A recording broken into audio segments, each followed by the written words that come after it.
D-Mace, Finnegan, and Donick, 102.5, 106.3 The Game. Broadcasting from the Busy Bee Plumbing, Heating, and Air Conditioning Game Nashville studios, home of the $99 yearly Beehive membership where the buzz is always about great service.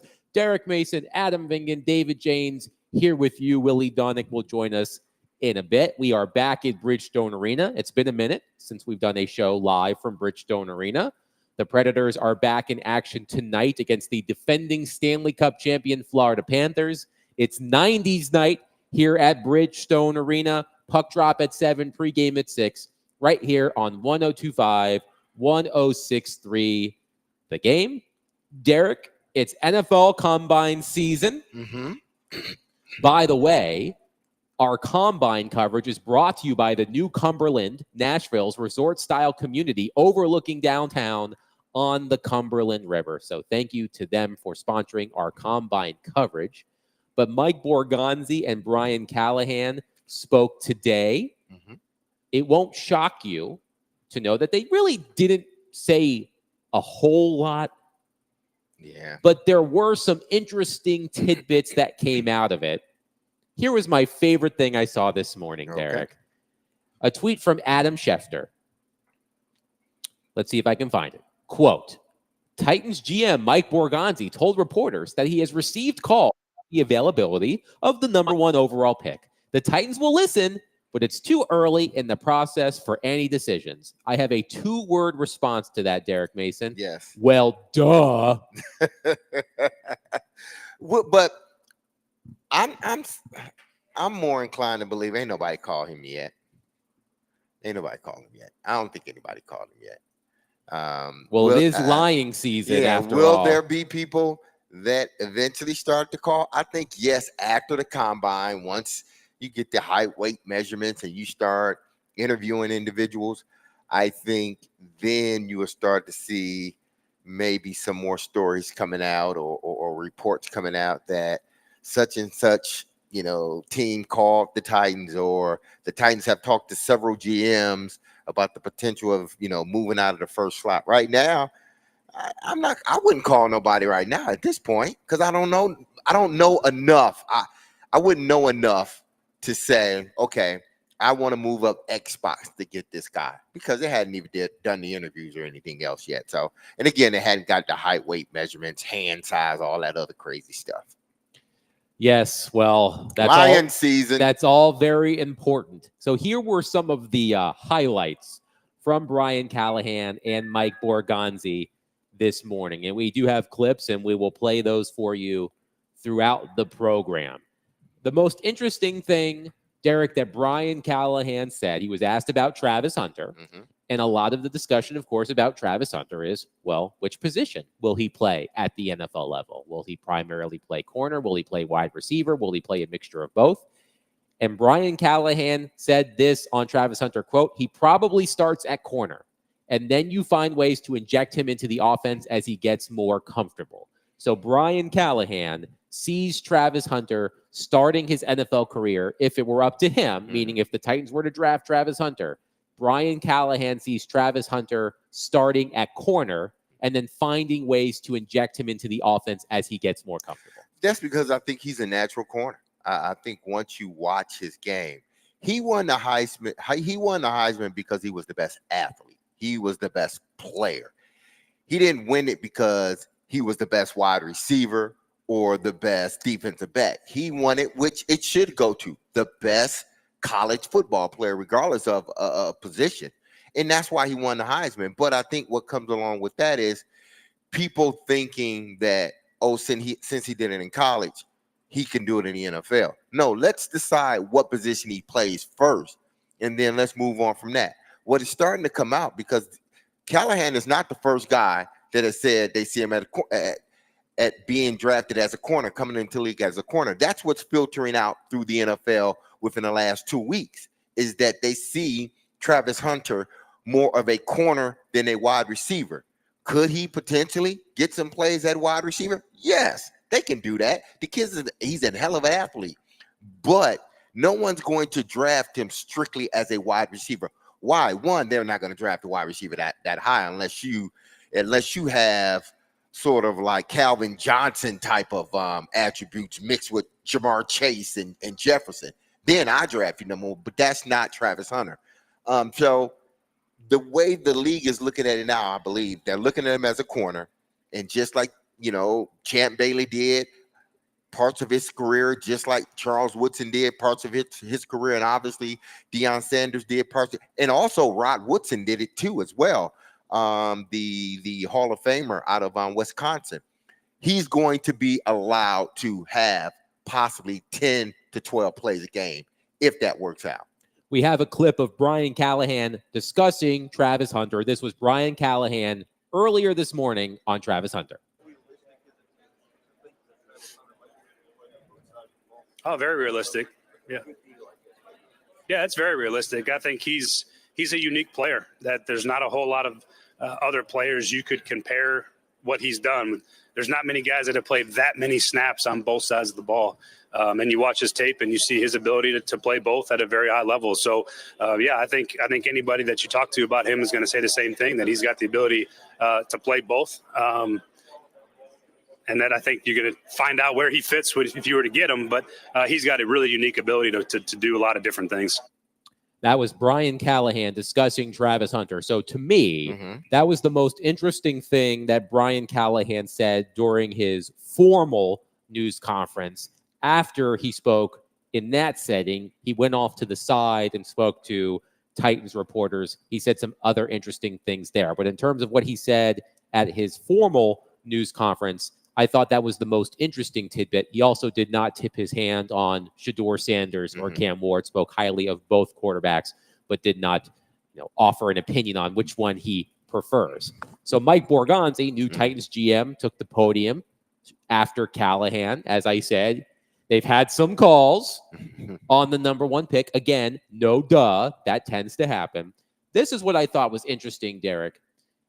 On signing a free agent quarterback, he said that does not mean he won't draft a quarterback. He said, I don't think those will go hand in hand. That was his quote on if he signs a free agent quarterback, does that mean he's out on drafting a quarterback? He said, no, he doesn't think those things will go hand in hand. And again, he was incredibly guarded in this situation. He did not tip his hand one way or another. But I did think that was interesting that he said that if the Titans go out and sign a veteran bridge quarterback, we should not take that to mean that he won't consider drafting a quarterback as well. He mentioned in the places that he's been, it's important, and I think it's important in pretty much every NFL market, Derek, that there's a veteran quarterback mentoring the young quarterback almost like an extra coach. But he said that signing a free agent quarterback does not mean he won't draft a quarterback. See, you have to pay attention to him very closely. Yes. He said that doesn't mean he's not going to draft a quarterback. He could draft a quarterback in the 4th round. He could draft a quarterback in the 5th. That is true. He's not completely just because, and then it depends on the guy, because it seems like if I was skewing one, if I was leaning one way or the other, I would lean more so toward them getting a veteran quarterback and then drafting a receiver. But another quarterback. But if he's doing that, I don't think he's looking for a Sam Darnold type of quarterback, because a Sam Darnold type of quarterback is going to want you to commit to him 3, possibly 4 seasons with a high price tag. So if I'm still thinking about drafting a quarterback in the 1st round and possibly 2nd, then I don't need a long-term fix at the position. I need someone that can come in, learn the offense, run the offense efficiently while the young guy gets caught up on the way of life in the NFL. And typically that's how teams want. That's in a perfect world. So to me, it will tell, like I said, free agency will tell me a lot about what they're going to do, or at least tip their hand a little bit about what they're going to do in regards to the quarterback position. Not all positions, but the quarterback position. Because if you're going after Sam Darnold, this isn't a 2 to 3 year thing. He's 27, 28? Thereabouts. Yeah. So you would have to commit to him more than 3 seasons. Anybody that gets him, honestly. So I think they go get a guy that can play 2 years for them, go draft a guy, whether it's Cam Ward or Shedeur Sanders, that is yet to be known, but we'll know a lot once free agency start. When you're talking about what they're going to do to sort of solve, not sort of, but to solve the quarterback dilemma they've been in for the last couple of years. You mentioned free agency. The two adjectives that Mike Borgonzi used to describe the Titans' approach to free agency were selective and disciplined. He said, quote, "We're going to have targeted players that we want, and if that player doesn't come to us, we're not just going to jump to the next player." Again, it sounds great, and you have to take everything that's said in these settings with the requisite grain of salt. But he said when it comes to free agency, we're going to have targeted players that we want, and if that player doesn't come to us, we're not just going to jump to the next player. The Titans spent a boatload of money in free agency this time last year. I would say the results were mixed at best. Calvin Ridley, Chidobe Awuzie, Lloyd Cushenberry. You know, I'm always tempted to include L'Jarius Sneed in there, although he wasn't a free agent. And by the way, say acquisition. Yes, a new acquisition to the team. Yes. Also, one of the other notes about L'Jarius Sneed, according to Brian Callahan, off to the side, his rehab is on track. So we'll see what that means for L'Jarius Sneed, who was missing in action for much of the season. But Mike Borgonzi says he's going to be selective and disciplined in free agency, which I guess sounds a lot better than, well, I'm just going to spend the owner's money because it's there and I can. But, I mean, again, these are not things we haven't heard before. No, we've heard that. We've heard every year. Every year. And that's what every team wants to be.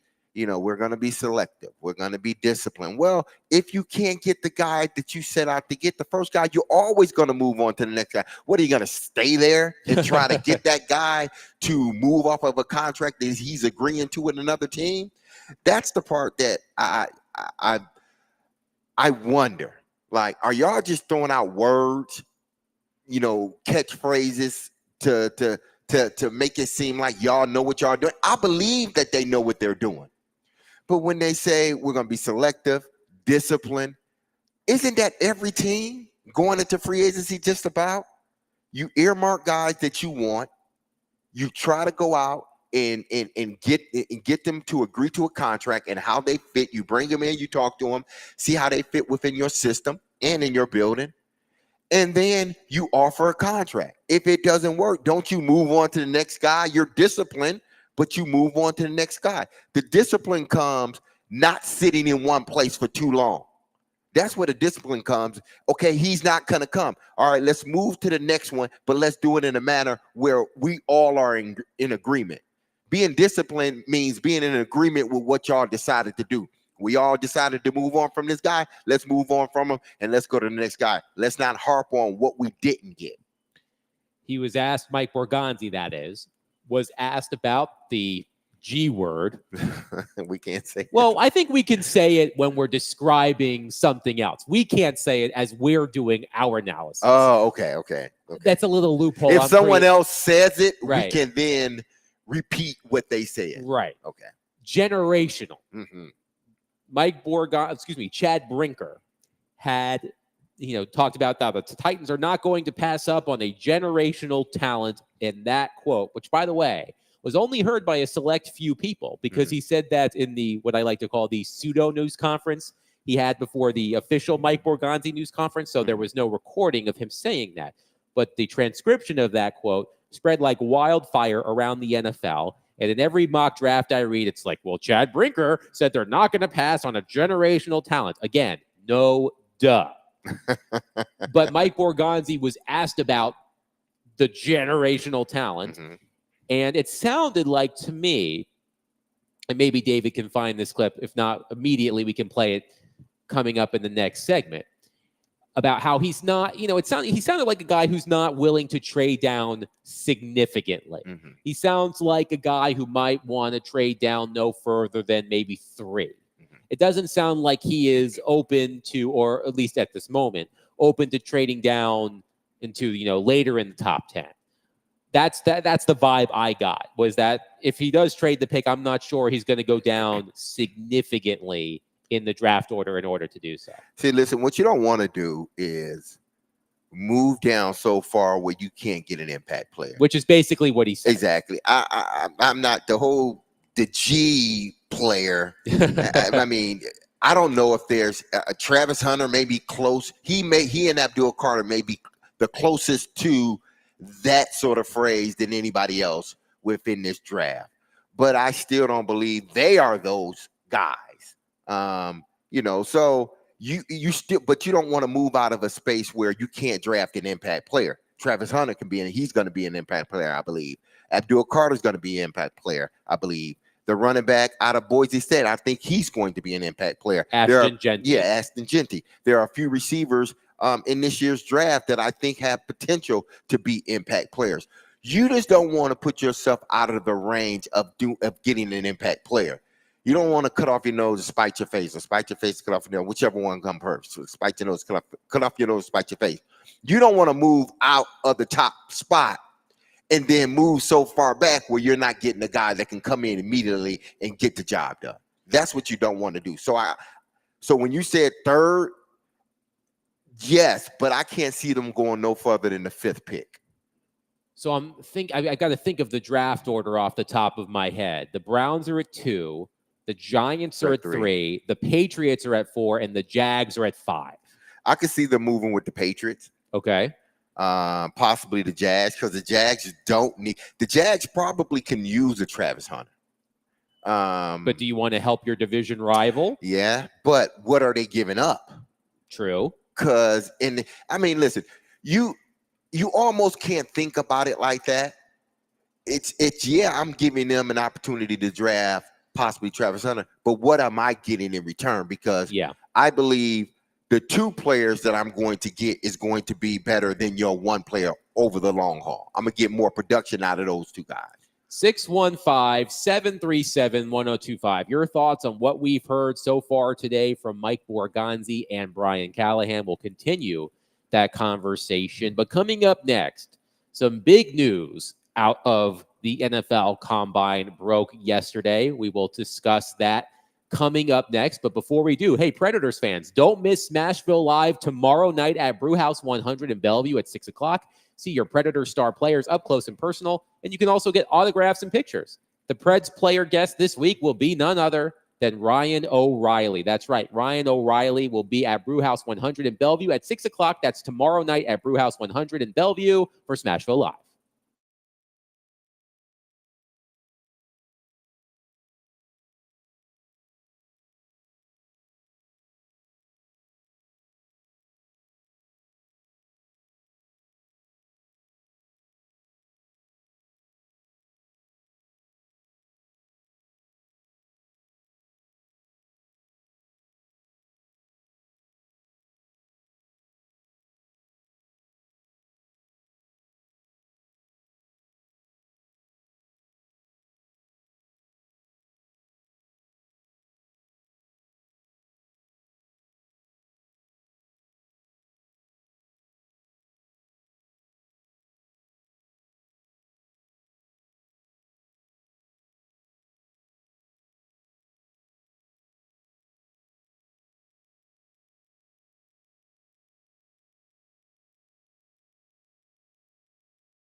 Nashville's best deal this week is from Barrio Burrito Bar in Murfreesboro. Try a bowl or burrito with their new and improved steak for the best steak, burrito, and bowl in town.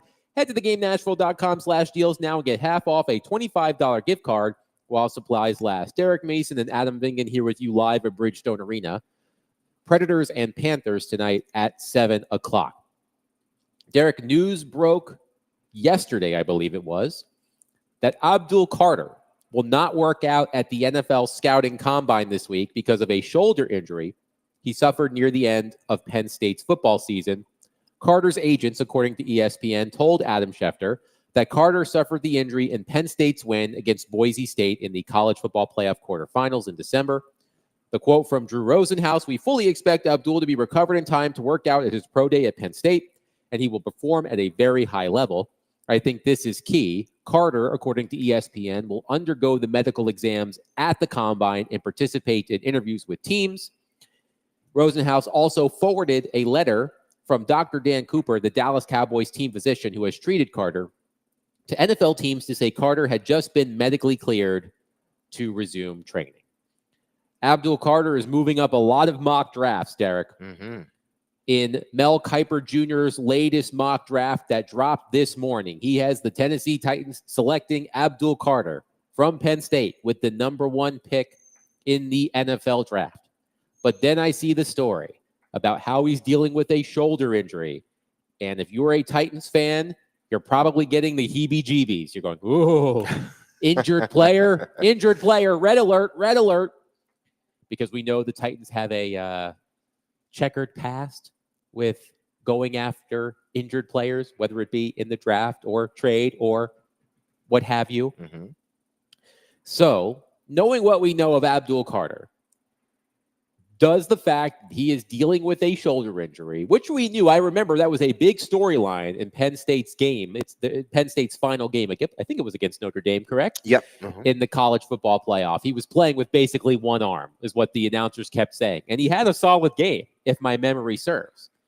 But when you hear that Abdul Carter has a shoulder injury that he's dealing with, it's not so much that he's not participating at the NFL Combine. That doesn't bother me as much.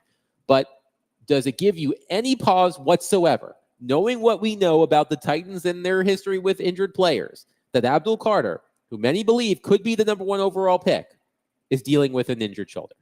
No, it doesn't bother me the least bit. He played with it. He played through it. Yes, you want to know if there's an injury out there because you don't want to be caught off guard, even if it's something that's going to cause for him to have some rest, during camp or something. You still want to know what I'm getting, what's going on with the individual player. But it doesn't alarm me whatsoever because even with the injured arm, he was able to go out there and pretty much dominate the game from his position.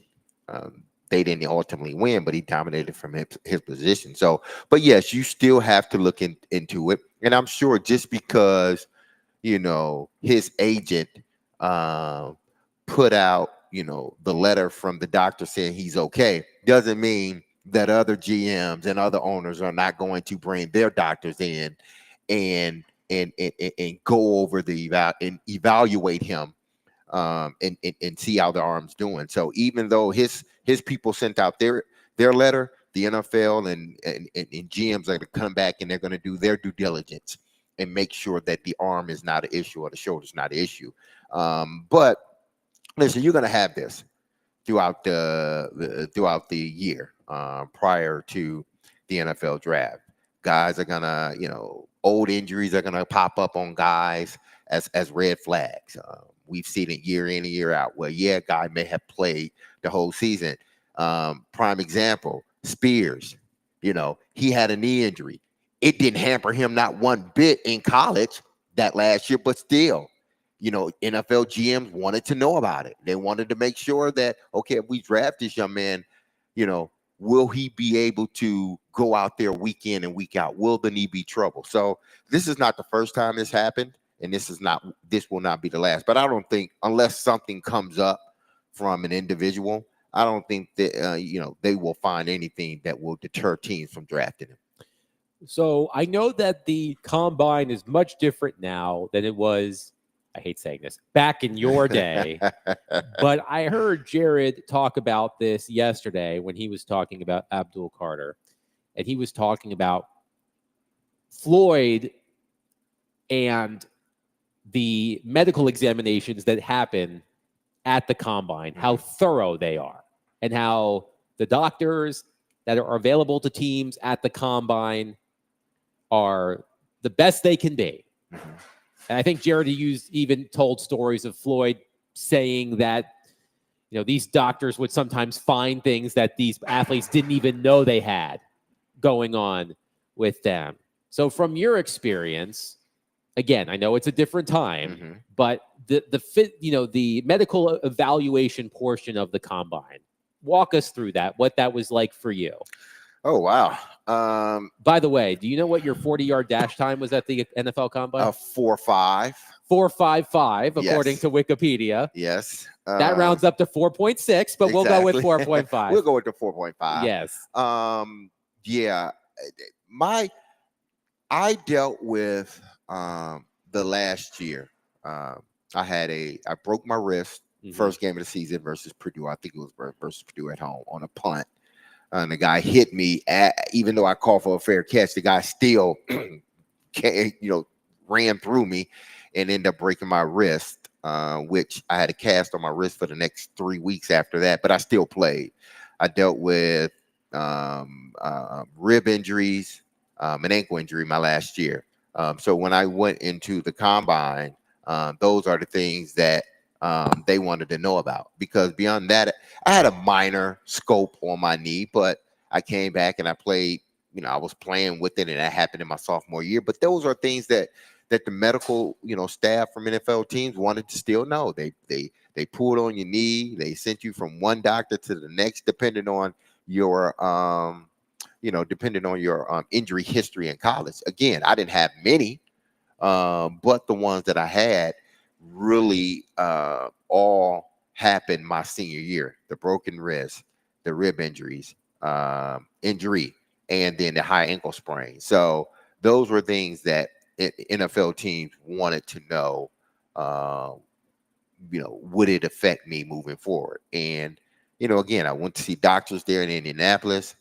They did medicals. Came back, took more tests.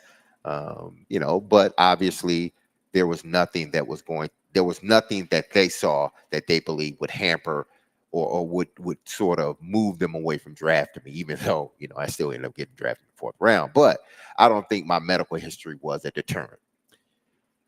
I can understand Titans fans who saw this news and have trepidation about drafting Abdul Carter with the #1 overall pick. You mentioned Tyjae Spears, and you're right about that. But Tyjae Spears, what round was he? He was third round, so not a premium selection for Tyjae Spears versus using the #1 overall pick on a injured player. But as Mel Kiper writes here in explaining why he has Abdul Carter going #1 overall to the Tennessee Titans, the Titans would love having Carter, who isn't working out this week at the combine on this defense. He creates so much pressure off the edge with the burst and instincts to get home for sacks. He had 12 of them in 2024, along with a nation-leading 23.5 tackles for loss for a Tennessee team that was 25th in pressure this past season, sliding him next to Jeffrey Simmons and T'Vondre Sweat. Makes a lot of sense. And the more I hear about Abdul Carter, Derek, and the impact that a pass rush can have on the team, we talked to Teron Davenport yesterday. He talked about what the Eagles did to Patrick Mahomes in the Super Bowl as the most recent example of what a dominant pass rush can do for a team, how it can change the fortunes of a team. The more I'm being talked into more Abdul Carter. Now, look, they may end up trading the pick, and I don't know if they trade the pick if they'll have the opportunity to draft Abdul Carter. I keep looking at the Browns with the Myles Garrett situation. He wants out. Although the Browns don't have to trade Myles Garrett. No. Usually when a player asks for a trade, they get one because you don't want the distraction in your organization. So the Browns are a prime landing spot for Abdul Carter. So I don't think he gets past the Browns. So I think like my gut, and look, there are people who are a lot smarter than me when it comes to this stuff. My gut is if you want Abdul Carter, you're gonna have to stay at number one. But the more I look into it, the impact that the Eagles pass rush had on the Super Bowl, I'm being talked into it more and more. Yeah, listen, the defensive line, and I saw this happen, in real time. Um, in 1999, the 1999-2000 season. Listen, this is when Peyton Manning was tearing up the league, where they were just starting to tear up the league, and they had this high-powered offense. And we had some good players, really good players. Obviously, we were being led by Eddie and Steve. In my mind, great players. But we had some dogs on the defensive side, but we needed one guy. We needed one guy that can get to Peyton Manning. So they went out and drafted Javon Curse. And that completely changed our defense and how effective they were. Week in and week out, down in and down out. Why? Because now I can get to the pass rusher. I can get to the passer. Now I limit the seconds that he can sit back there and hold on to the football. I force them to speed their offense up. Why? Because if you don't, I'm going to get to the quarterback. I forced you now to use double team, the scheme for me. Other than the quarterback, I think a defensive end, you get you a stud defensive end like many believe Abdul Carter will be. He can single-handedly change your franchise if you have the right pieces in place. The Titans don't have all the pieces in place, but if they add a guy like Abdul Carter, I think they're setting themselves up for a decade of damn good play at that position. I'm talking about reminiscent of Javon Curse, a guy that Javon only played here, I think, 5 years, and then he went and left for Philly, 6 years maybe, and went and left for Philly for a bigger contract. I think you can have that type of play, but for a longer period of time. 615-737-1025. Your thoughts on Abdul Carter? The fact that a shoulder injury is preventing him from participating in the NFL Combine. The reports are that he will have his own pro day late in March. Let us know what you think about that. 615-737-1025. Coming up next, we do have to talk about one thing that is making the news in the NFL circles. We will do that next, but before we do, tune in later today to 94.9 The Fan for Vanderbilt baseball as the Commodores host Tennessee Tech. Pregame begins at 4:15 and first pitch is at 4:30. Coverage also available on the 94.9 The Fan app and at 949thefan.com.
Yeah, Hannah, it's not a huge surprise that Shedeur Sanders has opted to not throw at the combine because we just saw him 1 month ago show up to the East-West Shrine game and not participate there as well after saying he would be. So this is kind of the method that they're going with this offseason for Shedeur Sanders. And as you mentioned, it has become par for the course for top quarterbacks to not throw the combine.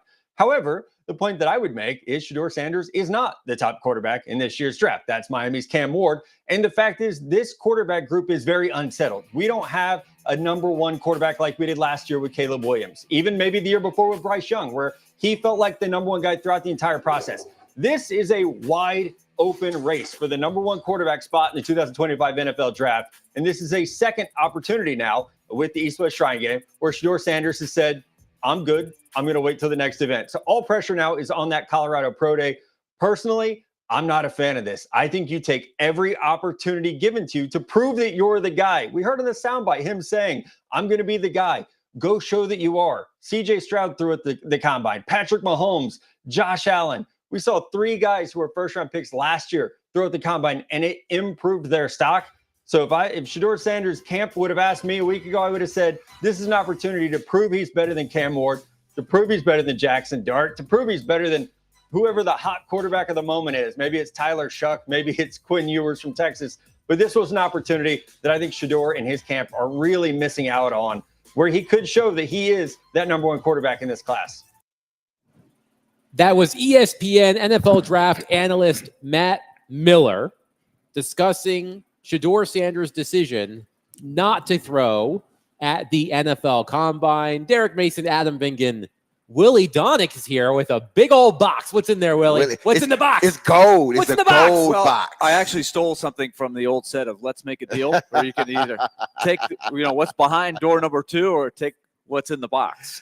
Well, But it is it's actually something that we're pretty excited about. Our Predators broadcast team, we won an Emmy for the best congrats. sports broadcast in Tennessee. So we're flaunting. We got some hardware today. We Hey, ain't actually nothing got wrong the with that. trophies today. So I commend our entire crew. But when you get recognized like that, it feels pretty good. So we've got Skillsy, an Emmy. Mace, Lindsay, Kara, Bob Cole. So did they all get one? Everybody got their individual everybody gets ones? one. Yeah, Oh, that's it's cool. our That's team. cool. Yeah, is who was recognized there. So we have an Emmy Award-winning broadcaster, a Tennessee Sports Hall of Famer, and me. You're gonna get you. We gonna get you one. We getting you All one, Adam. right. We're getting you one. We've got to find some sort of award. Maybe I can win like a bowling trophy or something. It'll come. It'll come. come. But it was actually for our biggest broadcast nerd last award? year. Yes. And this is the sad times. The times have changed a little bit, but it was when you might remember the game. The Predators were at the time 15-0-2. Mhm. They fell behind Vegas. Yes. They were down 3-0 and 4-1. They came back and won. Roman Yossi had the game-winning goal in overtime. So I'd like to thank the Predators as well, because the more exciting the game, the better the broadcast tends to be. But that was the game we submitted and got nominated for. And so we got the victory for that. There We go. are very proud of you, and you can you can watch the Emmy Award-winning broadcast tonight when the Predators take on the Panthers. So Shedeur Sanders, as I mentioned, not participating at the NFL Combine, unlike Abdul Carter, who is nursing a shoulder injury. Shedeur Sanders is just making the decision not to work out at the Combine. He'll have his own pro day, a more controlled environment for Shedeur Sanders. And because Shedeur Sanders is, to put it mildly, a polarizing figure in general, there have been a wide range of takes about this decision. And as Matt Miller mentioned in the clip, here are some of the quarterbacks who have thrown at the NFL Combine in recent years. Last year, Michael Penix, J.J. McCarthy, and Bo Nix all threw at the NFL Combine. In 2023, C.J. Stroud threw at the NFL Combine. Josh Allen in 2018 threw at the NFL Combine. Patrick Mahomes in 2017 threw at the NFL Combine. Now, conversely, the top 3 quarterbacks taken last year did not throw at the Combine. Caleb Williams did not throw at the Combine. Jaden Daniels didn't throw at the Combine. And Drake May did not throw at the Combine. The difference between those three quarterbacks and Shedeur Sanders, however, is Shedeur Sanders would fall underneath those three quarterbacks in terms of their projected NFL careers, I guess I would say, in terms of the scouting and all of that. So, big deal, little deal, no deal. Shedeur Sanders not throwing at the NFL Combine. Can I ask you a question, D. Mays, Yes. first? Why? Sorry. But this is related. Yeah. We got a text saying that I should win the third wheel award. That is, I've been there, not just on this show. For a quarterback, Uh-huh. why would you not throw? Like, it's not going to hurt your arm, right? Mhm. So why did the trend start of not throwing at the combine? What's the advantage? Like, what do you, if you're good Mhm. and you can throw it, where would you be hurt by not throwing at the combine? Because I think because it's so on the heels of the season ending. And I know some seasons end before the other teams because of bowl games and whatnot. But I think a lot of guys like to have a certain amount of preparation headed into the combine. That's why you don't see guys running as much, like the top guys really running as much, because they choose to, unless they've been working out and they know, like, listen, I know I'm going to run a 4.2 or 4.3. 4.3 at worst. So I'm going to run, just to run, just to show everybody. And now it's become a badge of honor to break the record of the fastest 40 times. So those guys that have been routinely running 4.2s, 4.3, they're going to go and run. Why? Because they want to break the last fastest guy time. But for a quarterback, listen, I can only tell you, and this is why sometimes I believe top wide receivers don't, because you and a quarterback have no rapport at all. Okay. So this thing could look really ugly or it can look really good. And if it looks ugly, nobody's saying, well, you know what? They just started doing this together. They've been there, they've been throwing to each other all of really 10 minutes. But nobody's going to say that. What they're going to say is he didn't throw well. His stock is going down. He didn't catch the ball well, or he didn't get in and out of his route, so his stock is going down. So there's a double-edged sword to this. Yes, I am not saying that you shouldn't participate in the combine, but I'm just giving you the flip side of it too. Like, guys feel that, I may not have my best day at the combine, and that will truly hurt you. I would rather sit back and then work out of my pro day than just going to combine as we sit now. Going to combine. If I'm a projected a first round pick, I'm not trying to do anything to damage that at the combine. I come in and do the physicals. I come in and talk to the GMs. I may run some routes or do some drills, but I'm not running a 40-yard dash unless I've been routinely running 4.2, 4.3s. Other than that, I am not doing anything to diminish, because just because Mike Miller says it's bad for the Shedeur Sanders doesn't mean that Mike Borgonzi thinks it's bad for Shedeur Sanders.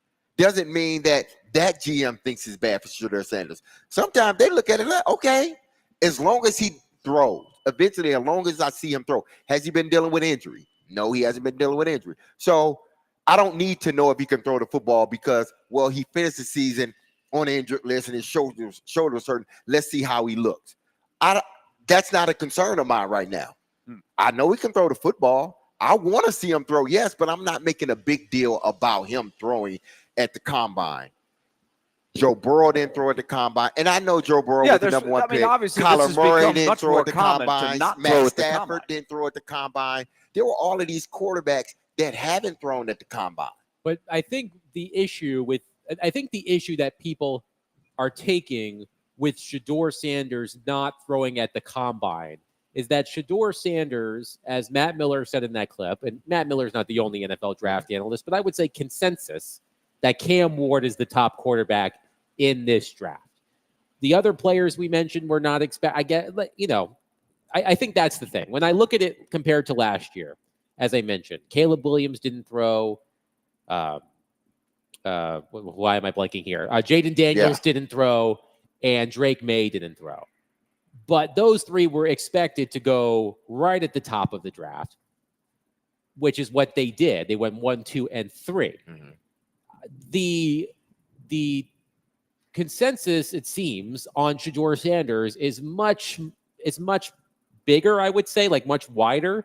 Like, I know that he's one of the top 2 quarterbacks, but when you look at where he lands on big boards and things like that, he's not right at the top. Mhm. So I do think that there are people who believe that Shedeur Sanders, despite the fact that he's one of the top 2 quarterbacks in this draft, it's a down year for quarterbacks, and that they think he has more to prove than maybe Jaden Daniels did or Caleb Williams did. He has more to lose. I'm gonna make this clear. He has more to lose than to gain. By throwing at the combine? By throwing at the combine. He has more to lose. And Mike Miller knows this better than anybody. He's been in the NFL combine. He has more to lose. He's already projected a first round guy. He goes to the combine after everybody's screaming, yeah, he needs to go to the combine and throw. He goes to the combine and throw, and he doesn't have a good day. I don't care what he does at that pro day. People are still going to point at the combine. They're still going to point. I can't get in trouble for something I don't do. I can't get demoted for something I don't do. You know, you can say all you want to about how you're hurting yourself, this and that and that and this. No, if I don't go, I'm not hurting if you are a GM, both of y'all are GMs. If y'all are thinking one way toward me before I go into y'all think, okay, he has a good arm, doesn't have a strong arm. I've seen it enough on film. He's not going to all of a sudden not go to the combine and have this strong arm. I know he moves around well. I see it on film. What more is going to help me? How much more is it going to benefit you that you go there? Other than to do the interviews and do the medical and stuff like that, how much more can it help you in a draft? Right. That doesn't have many quarterbacks anyway. I can see if it was last year's draft, then you're going because now you got 3 or 4 people ahead of you. So I want to go improve. This year, my tape prove it. I'm going to throw in my pro day. That should be enough. I shouldn't have to come here other than to do the interviews, take the medical. I don't have to throw. I don't have to do the cone drills. I mean, again, if he goes, he goes, and he throws, he throws. If he doesn't, I'm not making a big, at least I'm not. And I'm sure there are at least half of the GMs out there that think, okay, he's not throwing, all right, whatever. Because they felt it was going to be par for the course anyway. He wasn't going to throw.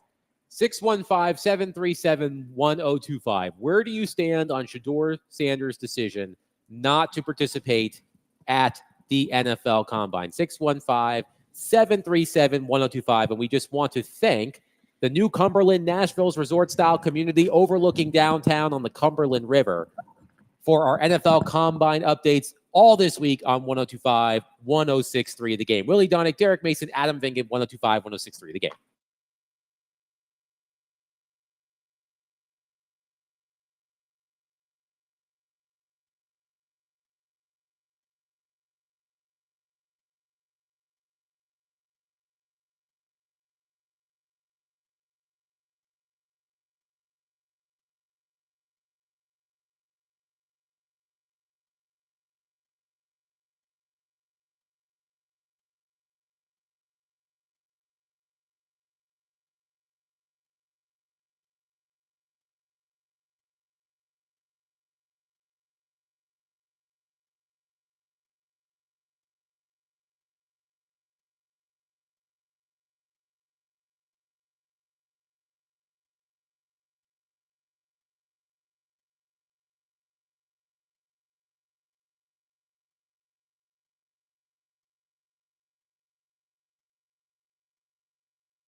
D. Mace, Finn, Ganondonic, 102.5, 106.3 The Game. Broadcasting from the Busy Bee Plumbing, Heating, and Air Conditioning Game Nashville studios. Home of the $99 yearly Beehive membership, where the buzz is always about great service. Willie Darnick, Derek Mason, Adam Bingen here with you, live at Bridgestone Arena. Predators and Panthers tonight at 7 o'clock. Pre-game starts at 6, of course, right here on 102.5, 106.3 The Game. It's 90s night, so if you've got some great 90s fashion that you've been meaning to wear, do so tonight. Bust those starter jackets out of mothballs. What did you like to wear in the 90s, Derek? Oh, man. You didn't like to wear Zubaz pants, which Oh, just heck shocks no. me. It absolutely No. shocks me. No, not at all. Chris Sanders, I bet, loves Zubaz pants. I think 90s was Guess jeans, crisscross jeans. What type of cross-colored jeans? Guess jeans. Yeah, Guess jeans. Guess jeans. I'm trying to guess, but you're not telling me. Cross-colored jeans. This was in the 90s, yeah. Stuff like that. Willie seems like a starter jacket kind of guy. I had a starter jacket too. I had one as well. Yeah. I did have a starter jacket from the Jays when I was drafted by the Jays. We definitely flaunted the starter jackets. Is anybody going to pull out the mullet tonight? Like that would be a 90s They are coming thing, right? back in fashion, though. Yeah, I feel like Mullets people are are coming already back in going with the fashion. mullet. Yes. That would be something that might get the camera's attention. Would I rather have a mullet or no hair like I have? That's a good question. I think I would rather have no hair. Yeah, than a mullet. I don't think I could do the mullet. Shout out to those of you who Business can pull it up off. top, The party in cross the color, back. the cross color was early 2000s. I mean, early now, later 2000s. 2000s. Well, no, later Yeah. 1990s. How about LA Lights? Do you I was remember wearing LA Lights? Timberlands. Those were kid shoes that lit up when you walked Oh on no, them. I didn't wear those. Yeah, I was. Didn't have those. I also feel like in the 90s, it's like a lot of colors, like bright Yeah, it colors. was, Yes. Yeah. I feel Even like the- I had some like rugby shirts, like they had like bright colors on it. That was like the trend. I'm not a fashionista. So. Me either. I wore the team issued sweats whenever I could. you know, Exactly. I because wore there's- Michigan State yeah, stuff after, yeah. but then Yes. when I wasn't around, Yeah. we had more so of a New Yorkish, or at least me, because my roommate was from Jersey, so a little bit of his fashion wore off on me, a little bit of mine wore off on him. So. Adam has a little bit of he's got the flannel shirt. I feel like the Little- Nirvana, a grunge. Yeah, a flannels little were bit of big. the grunge, the flannel Yeah, thing flannels came. were big. This back then. was Yeah. this was this was a happy accident that I'm wearing flannel. Yeah, you didn't do that in honor of Nirvana and Pearl Jam and No, those, when the 90s Seattle started, scene. when the 90s started, I was 9 months old. I was born in. I am a 90s So kid. he was doing a trend of every baby Yeah. diapers. Yes. Flannel The diaper diapers. trend. Were there flannel diapers? I don't know. But we were talking about Shedeur Sanders. And by the way, I just wanted to look. We played that clip from Matt Miller talking about Shedeur Sanders. In Matt Miller's latest big board, he has Shedeur Sanders at number 22. And I saw this in a story on the Washington Post. Daniel Jeremiah, who's one of NFL Network's draft analysts, he said that he gave Cam Ward the same draft grade that he gave to Bo Nix. Daniel Jeremiah gave Cam Ward the same draft grade that he gave to Bo Nix, who was the 6th quarterback selected last year when the Broncos took him with the 12th pick. Daniel Jeremiah said, he has given Sanders a draft grade just below what he gave to Michael Penix Jr., whom the Falcons took 8th. So the question I laid out to all of you at 615-737-1025, big deal, little deal, no deal, that Shedeur Sanders is not throwing at the NFL Combine. He's expected to throw at his own pro day, where, again, you can control the environment a lot more. Dylan on our text line, driven by WilsonCountyHyundai.com, says Sanders needs to throw because he is not proven like all the other guys who chose not to throw. He did not win in college the way Derek says he did. He beat nobody. He is not that good and needs to show people why he should be drafted. I actually agree with Jared on this one. That was Well, Dylan. okay, Yeah, hold on. the beating. Explain the Hold on, whole okay, beating. can- Just so you don't have to repeat yourself, Oh my Derek, goodness. that you just laid out why you wouldn't do it. It's not that he's not trying to prove himself. That's the whole Exactly. goal, is that by draft day that you are proving yourself Mhm. and everybody knows what you've got. That's not the idea. There are reasons why you don't throw. It's not like, Exactly. hey, I'm afraid to throw. I don't want to mess myself up. It's trying to bring out the best, showcase yourself in the best possible way. It has nothing to do with who you played against in college or anything like that. I think when you feel like people have a good idea of what you've got, he's going to throw. It's not like he's going to show up on draft day not having played or picked up a football and thrown for people. Exactly. He just wants to do it in a controlled environment where he can bring out his best. Is that No, in a nutshell? he wants to throw on his pro day. That's what about half the quarterbacks, Exactly. maybe more than half, do. He will be throwing to two guys that he is very familiar with that will be in this year's NFL draft as well, Joe Horn Jr. and then Shepard. Was it Will Shepard. Will Will Shepard. Shepard, yeah. So he The will be former throwing Commodore. exactly. He will be throwing with those guys at his pro day. And this thing that he didn't win in college. Stop with that. We did talk about that a few Stop. weeks Jay ago. Cutler didn't win in college. Stop. Every Jake quarterback, Allen didn't win in college. Peyton Manning didn't win a big game in college, okay? Come on. And there are guys that have won huge in college, big time in college, and haven't slipped, A.J. McCarron won a lot in college. A.J. McCarron won a national championship. Danny Werfel won a lot of college. Exactly. So he didn't win in college. Stop with that. It's irrelevant. It's irrelevant to what does it help that you go to a national championship game and you're the quarterback of the national championship it doesn't game? hurt. Absolutely, it helps you. Okay, I'm not saying that doesn't, but to sit here and say, well, he hasn't won in college. Tell me where Colorado Buffaloes was before Shedeur Sanders got there as their quarterback. Just tell me that. Right. They were awful. They were awful. Awful. And he made that team more than respectable. They wasn't the easy out anymore with him at quarterback and Travis Hunter on defense and on offense. They were not just an easy out. If you sat and watch Shedeur Sanders, this guy has immense talent. Now, whether you take him over Cam Ward or not, that's their decision. But try to minimize him. Oh, he didn't win in college. He hasn't won this. There's a lot of quarterbacks that didn't get drafted. This great Steve McNair, he played in a lower division. They didn't hold that against him. And I'm not sure if he won a national championship at Alcorn State. If he did, that'd be great. But I'm not sure if he won a national championship at Alcorn State. It's a factor. It's not the determining factor. It's not the whole sort of, we are just going to draft a quarterback at number one based on him winning in college. There are a lot of other factors. And winning in college is one of probably 10 or 15 other things. I have no idea, which is why it's irrelevant. Mm-hmm. What was Patrick Mahomes' Texas Tech team? They weren't winning. They weren't winning no national championship. I think they were all right. I don't remember them being in the national picture or anything like that. Right? Exactly. So like when they you won some games. When you say, he didn't win in college, I can show you a lot of individuals. Well, they did win. It's not like they lost. They just didn't make the playoffs. Listen, if y'all don't look at Jay Cutler's record. He was at Vanderbilt for 4 years on a team that was lacking in talent. Mm-hmm. He elevated them to a degree, and he was a first-round pick that played in the league for a long, long time.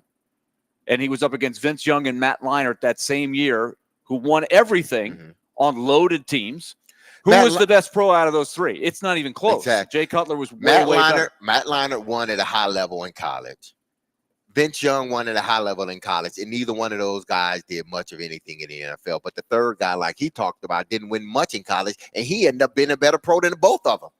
So when you say that, okay, that shouldn't be you shouldn't bring up that as an argument why you wouldn't draft Shedeur Sanders. Our friend Mark from Nashville is on our phone line, driven by WilsonCountyHyundai.com. Mark, thank you for calling, my friend. Please go ahead. Hey, how you doing, D-Mace? What's going on? Willie? Hello. Let's see, man. Golly, where do I need to start? Oh, by the way, Patrick Mahomes was 7-5 his last year at Texas Tech, by the way. Is that right? Yeah, 7-5. So, you don't have to come from a championship or a playoff team, to end up being a good quarterback. Now, let's get to Mr. Dillon. I heard you talking, Dillon, and saying that or text messaging or whatnot and saying what you said. That's not true, man. Shedeur is a great quarterback. Shedeur is just in a situation, D-Mace, would you agree? Anything he does is going to be magnified. Of course. He's a polarizing individual. Yeah, Sports. yeah. So Figure. especially by him being Dion's son, anything he says is going to be. And I don't blame him for waiting the pro day. He can have his own wide receivers out there. He has good timing with. D. Mace was right. If he goes to combine and throw, and he's overthrowing people, or he does, they're going to hold that against him. And I don't blame him for going and waiting the pro day, to show off his skills and stuff. So I think he's doing the right thing. I think a lot of those guys are doing the right thing, but you don't have to come from a 12-0 team to be considered a good quarterback. I mean, I think he's going to be a good quarterback, and I think Cam Ward's going to be a good quarterback.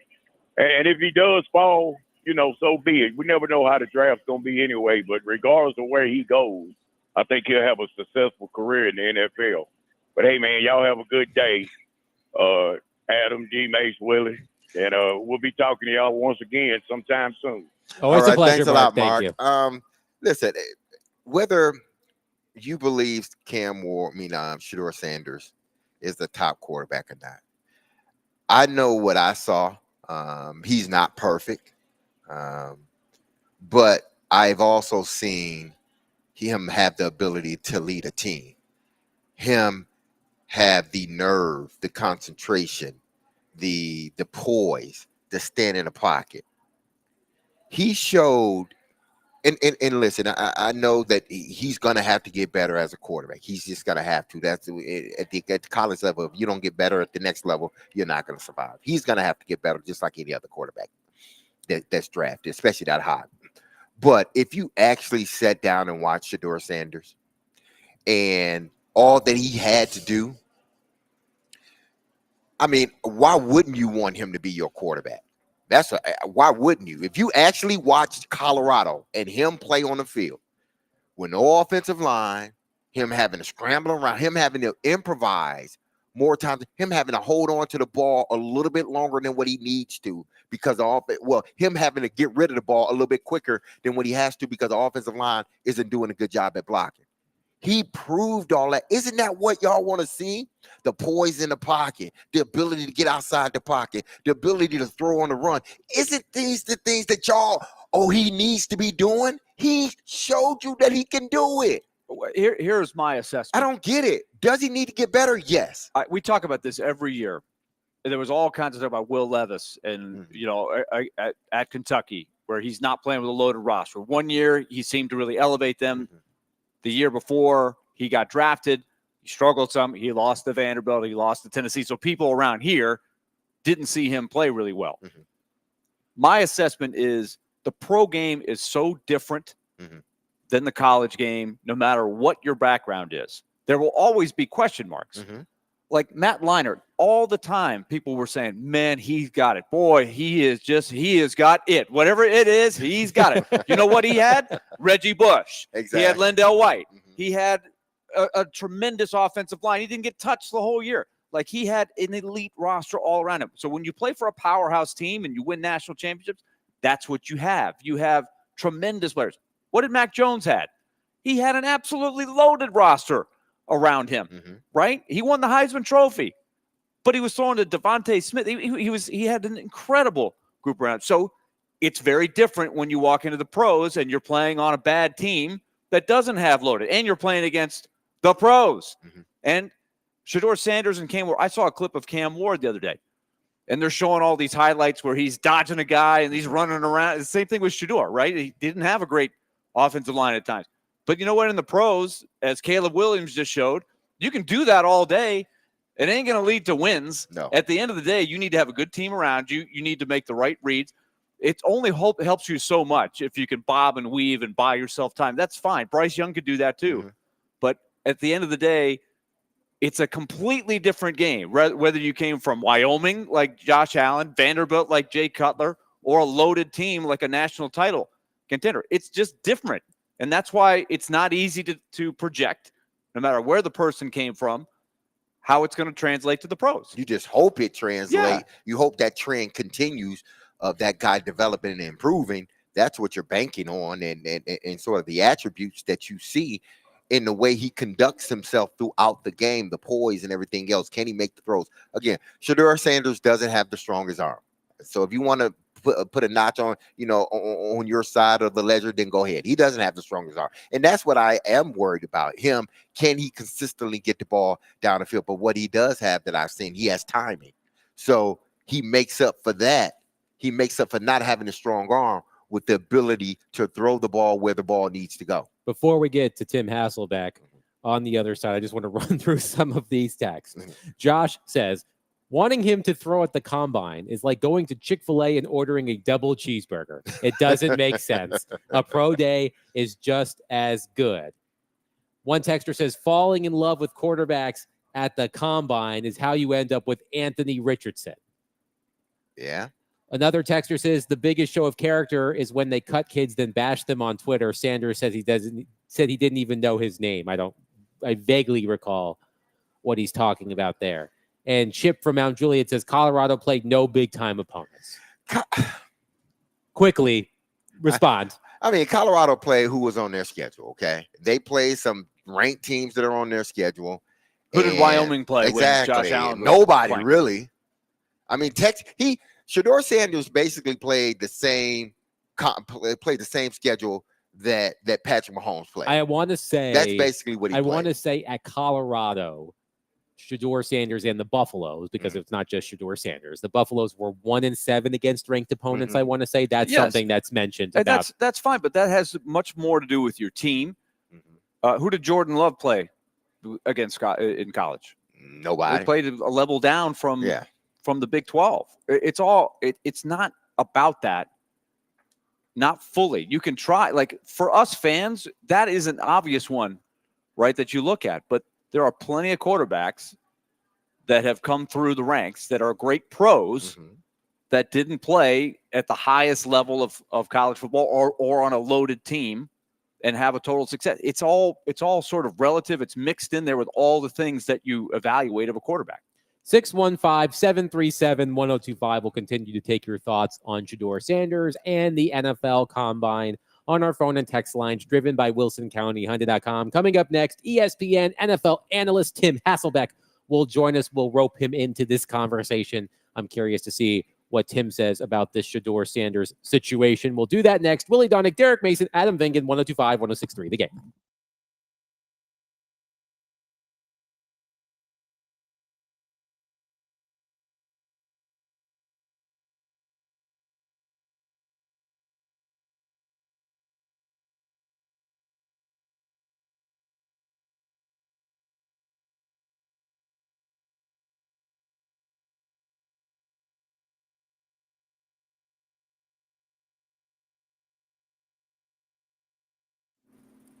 Hey, time to tell you about Lee Company, proud sponsor of our Nashville Predators coverage. We're back to our regular start time tonight here in Smashville with the defending Stanley Cup champions in town, the Florida Panthers. Max Hurst will start our coverage at 6 o'clock. Pete Weber and Jay Moore will be on the call just after 7 o'clock for the opening faceoff. And it'll be brought to you in part by Lee Company, the title sponsor of our pregame show. Lee Company's been in business since 1944, doing their thing around town, servicing you wherever you need it, but especially with the fundamentals that make your house run. Your heating unit, your cooling unit, plumbing, and electrical. They give you the annual checkups if you are a member of their home maintenance plan. That's what we recommend when we give out this information, because you stay ahead of the game. You're proactive. They're going to find the little problems before you get caught in a crisis. It really lowers the chances that that's going to happen. So, for example, have you had your air conditioning unit checked? The summer months are coming. Make sure you're on top of that. Just get in touch with Lee Company by doing this. 615-567-1000 by phone or leecompany.com on the web. That's 567-1000, area code 615, or leecompany.com. Lee Company, proud sponsor, Nashville Predators.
D. Mace Fingan and Donick, 1025, 1063 the game. Willie Donick, Derek Mason, Adam Fingan joined on our phone line, driven by WilsonCountyHyundai.com by the one and only Tim Hasselbeck, ESPN NFL analyst, who's been all over my TV these past couple of days. A lot of screen time for you lately, Tim. I like it. I mean, freed up a little bit around the high school football season, you know?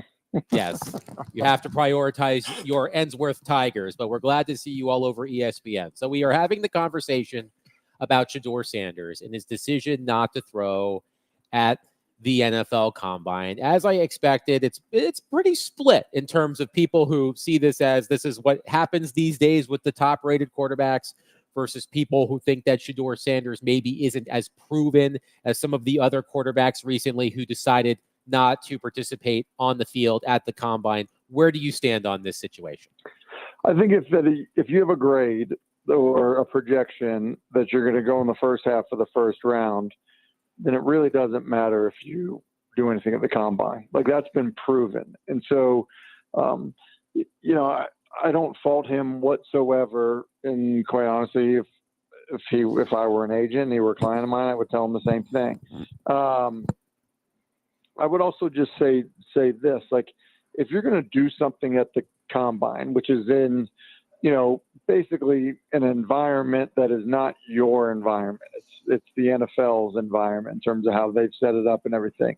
If you're going to do something there, throw, run, whatever it is, you better have like complete confidence that you're going to crush it. So like if you look at guys that have had high ratings, like first round grades, but also through at the Combine, it's going to be guys that like they could go throw in a windstorm. It's guys that know that every time out that they can just spin the ball. And like, that's just not the case with Shedeur Sanders. He's kind of one of these guys that if you were to, you measure him, you test him, like he's not a good runner. He doesn't have overpowering arm strength, but he was a good quarterback. And, so guys like that in this phase of the evaluation process, I don't blame them for, wanting to work out on their own terms. Brian Callahan spoke to reporters today in Indianapolis. He was asked questions about Travis Hunter, who, of course, could be in play for the Titans if they hold on to the number one pick in the NFL draft. According to Brian Callahan, he thinks Travis Hunter starts at corner, and then you find ways to inject him into the offense as he gets more comfortable. Do you agree with that? Yeah, I mean, I think some of it is, in the evaluation process, like what you see him more as, and then also what you feel like would be digestible for a player that was trying to do things on both sides of the ball, right? So I think there would be some people that would say, listen, master corner, make sure you're good at corner, that, any type of formation or check or anything that you had to deal with, that you would be able to handle it. And then we can give you a menu of things offensively where we know you're going to know your assignment and you're going to get it. The biggest thing wouldn't be, could he physically do it? It would be, can he mentally handle it, just in terms of, what ends up being on your plate mentally in the NFL is drastically different than it is in college. So I actually don't think that that's a bad, thought, because you can give a much more pared down menu offensively than you can defensively. Now, Tim, do you think Cam Ward is more closer to Anthony Richardson or a quarterback like Josh Allen or CJ Stroud? I'm not saying what he's going to be. I'm just saying the talent level when you're evaluating Cam Ward as a quarterback. Yeah, so like here's what I'd say. The interesting thing about like Richardson is he had all this talent, which is why he got drafted so high, but like it only basically played 12 games. I think here's what I like a lot about Cam Ward. One, I do think he is an elite thrower. So if you were to get the best quarterbacks in the NFL and have them just and have them throw, and he threw next to them, I think he would compare. And then after that, I think he's got uncommon pocket awareness and calm to him, which is another really good trait. And then I love the fact that he's played a lot of football, right? So, unproven player coming out of high school, so had to go make his way at Incarnate Word. If people don't know Incarnate Word, like they're like cutting edge offense and have been for a long time and have had a lot of success there.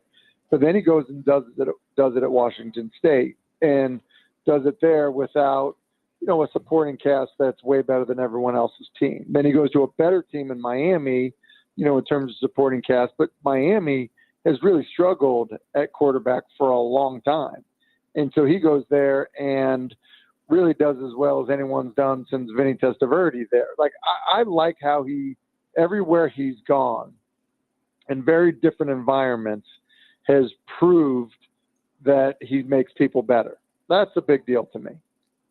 Now, looking at both of these guys, is it just the arm strength that's and I know Cam Ward is a better runner, but Shedeur Sanders he's one of those guys like Patrick Mahomes. He's not looking to run, but he can kind of get outside the pocket and buy himself more time. So that may be a plus for him. But is it just the arm strength and the ability to run the football if need be that sort of separates these two? I don't think it's just that. I mean, I think Cam moves better for sure. I think he's got better pocket awareness. I think he's got a significantly better arm. And so I think those are the things that, those are the things that separate you a little bit. And I would say this, like it was on, a bunch of shows this morning, and Mel Kiper's got his draft out, and he's got Shedeur Sanders going to the Jets at 7. And, he talks about how somebody, once told him that if it was Peyton Jones instead of Peyton Manning, he thought he would be a 3rd-round pick. And he's heard similar things about Shedeur Sanders. And I will say there is an element of, I just talked about Cam Ward's path. There is an element of Shedeur's path that I don't love, and I think other people aren't going to love it. And I say that to say that he was recruited heavily out of high school, but decides to go play for his father. Plays for his father, and his father takes a job at Colorado. He's like anointed the starter. He hasn't competed for anything. And while he was a good, tough player, it was scripted for him. It was set up for him. And that's dangerous to me. I think that in the evaluation process, that is going to be a factor as well. Now, if they came to you and said, Tim, what 2 teams would be the ideal teams for Shedeur Sanders and Cam Ward? Which team would you pick if you just had to pick one team? Okay, Shedeur Sanders, this is the ideal team for you, and Cam, this is an ideal team for you. Yeah, look, I always think going to stable, situations are best, but that just doesn't happen when you're talking about, the beginning of, round 1. I actually like the idea of Mel Kiper, sending Shedeur Sanders to the Jets. I think it's I think it's a little tricky, but I use this example today. Eli Manning grew up his entire life with massive expectations, and he handled them well in New York. And I think part of the reason he handled them well in New York was because that was just his life. So I actually like that element for the Jets and Shedeur. Look, I'm actually not against the idea. The Titans need a quarterback. They're picking at the top of the draft.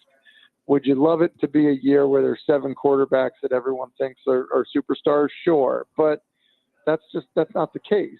And so with that not being the case, I actually don't think it's a bad idea to, if you feel like you can build around him, to draft Cam Ward. I've been saying what you don't want to do is you don't want to be the Raiders from a year ago. Get left out at quarterback, and then next thing you know, the entire coaching staff is fired because you're not winning enough games because you didn't have a quarterback.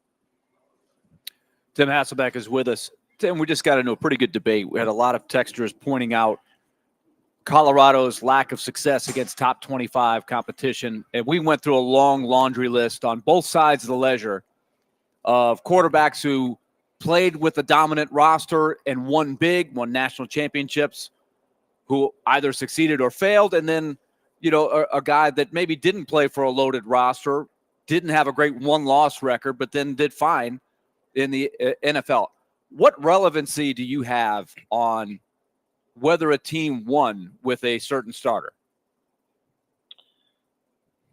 What do you mean by that? Like relevancy? Well, like you're saying. Okay, so all right, so here's the stat everybody throws out there. Colorado 1-7 against top 25 with Shedeur as the quarterback. So he must not be very good. So how relevant is that stat for you?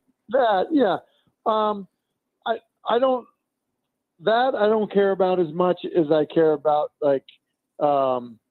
what did you do for the people around you, right? So did Travis Hunter make Shedeur Sanders better, or the other way around? I remember watching Brandon Whedon play at Oklahoma State, and he had these good receivers, year after year. I think it was if my memory is correct, it was first it was Des Bryant, then it was Justin Blackmon. It was these guys that were good receivers, and it was kind of feel like they're making him better than he is. And so that would be my concern more so than, the win-loss, against top teams. Because, sometimes you just might have a defense that isn't good enough to stop the team that you're playing. And that's why I say what I do about Cam Ward. Look, I've called Miami games in the last, over the last, I guess, not this past year, but the previous 5 years. Miami is not the Miami of old. Miami was looking for a quarterback to elevate, the players around them. They tried it with De'Aaron King, and then they tried it with, a variety of guys. They're not the Miami that, from the early 2000s. So for him to kind of go do what he did at Miami, he was elevating the play of that roster. That's the type of stuff I think is very important and very difficult in the evaluation process. I saw a clip of Cam Ward the other day, and they show him, dodging 3 or 4 different guys who are tacklers, and then ended up making a play.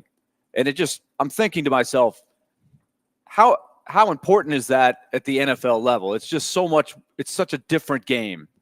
So the some of these flashy highlights that we see, for an evaluator, Tim, how much do you look at that kind of stuff where you're sitting there going, wow? Because I think I saw Caleb Williams do a ton of that last year, and I saw him do it for Chicago, but it didn't really translate to a ton of success. Yeah, I don't know how other people do it, but when I do it, it's funny you say that, because there are plays that get your attention. I remember Josh Freeman had a play running to his left, and it was oh my gosh, there aren't a lot of guys that can do that. Jackson Dart has one of those from this past year, and Zach Wilson had his moments of it, and there are a lot of guys, right? Lamar Jackson as well. So I think that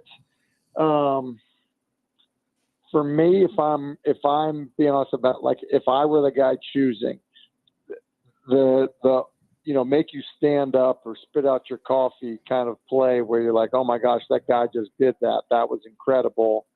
I think I would give that about 10% of importance. And it would be the routine plays. I would rather have a guy that never misses layups than a guy that, can make the spectacular play all the time. That's interesting because in shows like ESPN and all the draft shows, you are much more likely to see the highlight plays, the ones you're talking about, the flashy plays. And that kind of gets into the DNA of us, the viewers, right? Oh, did you see what he did? Those are great. Yeah, the SportsCenter splash plays are great, but give me the guy that doesn't dirt the wide open comeback.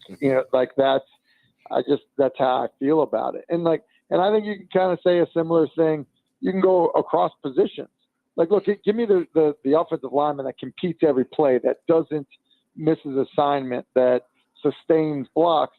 I don't need the guy that had the pancake, but then, screws up 4 other times. The receiver that makes the amazing one-handed grab, but is constantly, dropping routine balls or, messing routes up or is not, detailed in his routes. Like, I don't want that.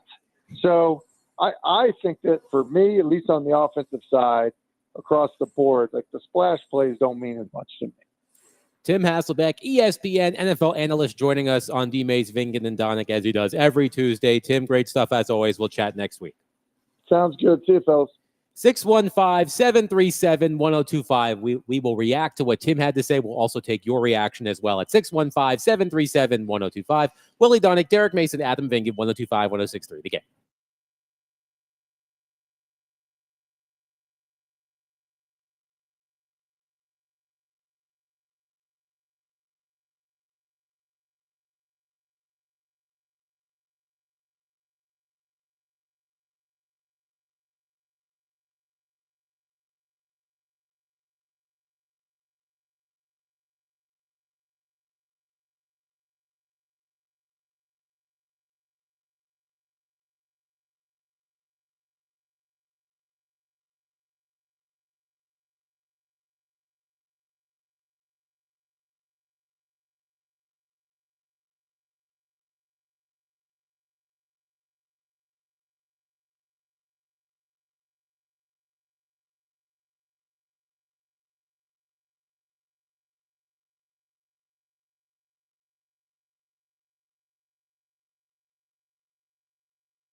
D-Mace, Vingan, and Donick, 102.5, 106.3 The Game. Willie Donick, Derek Mason, Adam Vingan here with you. Coming up at 1 o'clock, Kevin Woodley from NHL.com. He is NHL.com's resident goalie guru. We will talk all things UC Saros, Eustace Ananen, goalies, Predators, all of that with Kevin Woodley coming up at 1 o'clock. But in reaction to what Tim Hasselbeck had to say, we have a couple of texters on our text line driven by WilsonCountyHunter.com. SL in Knoxville or Nashville. It says Knoxville and Nashville. Either way, he said devil's advocate, perhaps, but isn't part of the point of gauging performance under pressure in circumstances less than ideal? How often does an NFL game permit the quarterback to control the conditions to their advantage? Big fail, in my opinion, and so typical of Sanders' mentality. Another texter says, I don't think anyone is saying Sanders isn't a good quarterback. I think it's more that he isn't a proven commodity that should be drafted that high. The expectations associated with a highly drafted quarterback is that he is a given franchise asset, and I think there are too many questions with him. Okay, but when you make that, tell me the quarterbacks that before they were drafted, you knew they were a given. What was the quote he used there? A given franchise asset. A given franchise asset. Okay. So either this guy has a crystal ball and knew it before, but I'm trying to say, like, okay, maybe Andrew Luck, maybe Joe Burrow. I mean, a guy comes along once every 5 years that you really feel like is a can't miss. I think people were talking about Caleb Williams as a can't miss. I don't know if he's that guy. I think people view it differently. I mean, they're viewing everybody from the same lens. That's basically what they're doing. They're viewing everybody from the Joe Burrow, the Andrew Luck, the Jaden Daniels, the CJ Stroud lens. Everybody, you can't view every quarterback from that lens because every quarterback is its own person, individual, and they play in their own fashion. They may resemble another player, but they have their own strengths and weaknesses. Listen, I don't understand the texter before that saying, Sanders is doing Sanders things. Listen, if you don't like his dad and you think his dad is too much, just say that. Okay, just say that. But to just make a blanket statement, this is the way Sanders. No, how do you know this is the way? Again, I've seen this dude do nothing but be a college quarterback in this day and age, be a teenage/young adult in this day and age, whether it's getting a car, whether it's doing a music, a song, whatever kind of song it is, whether it be getting endorsements.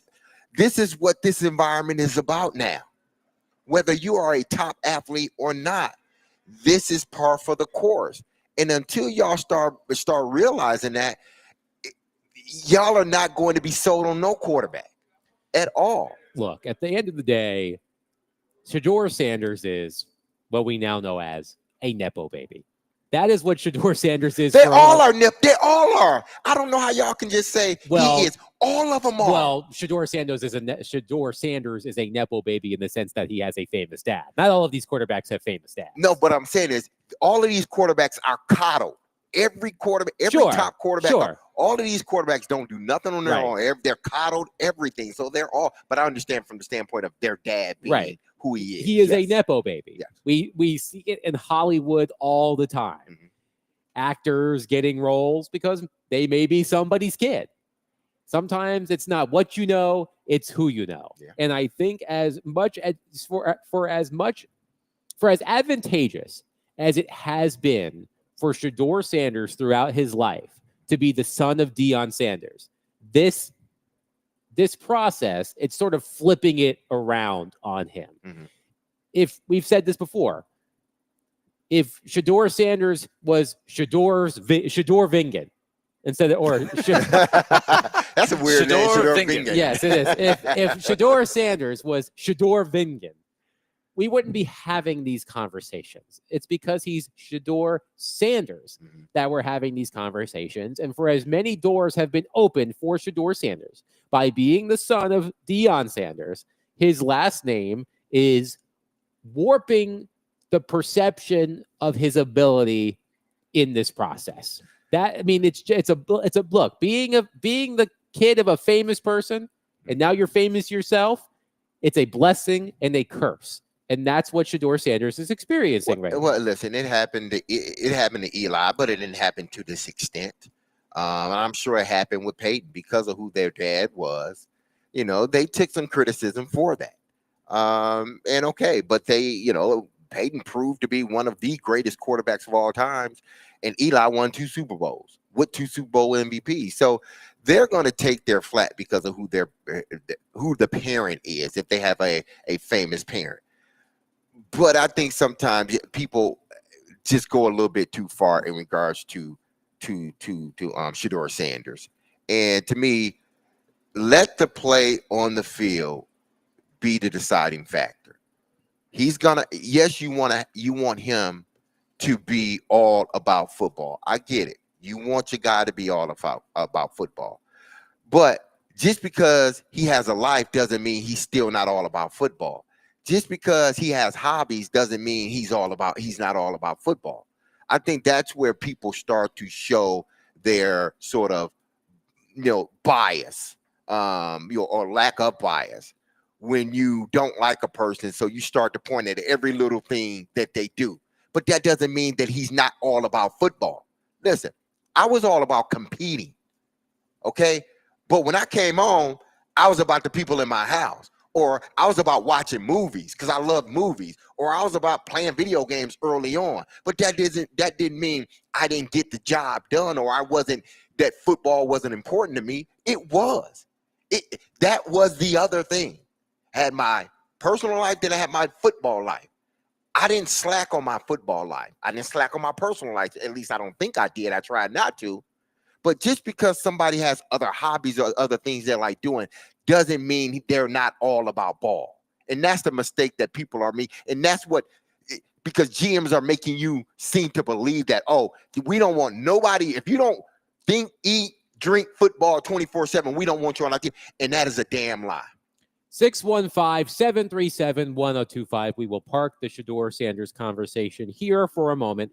Coming up next, Kevin Woodley, NHL.com resident goalie guru, will join us next to talk about the Predators goalies, the Predators, and the NHL. That's coming up next. Willie Donick, Derek Mason, Adam Vingan, 102.5, 106.3 The Game.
D. Mace, Vingan, and Donick, 102.5, 106.3 The Game.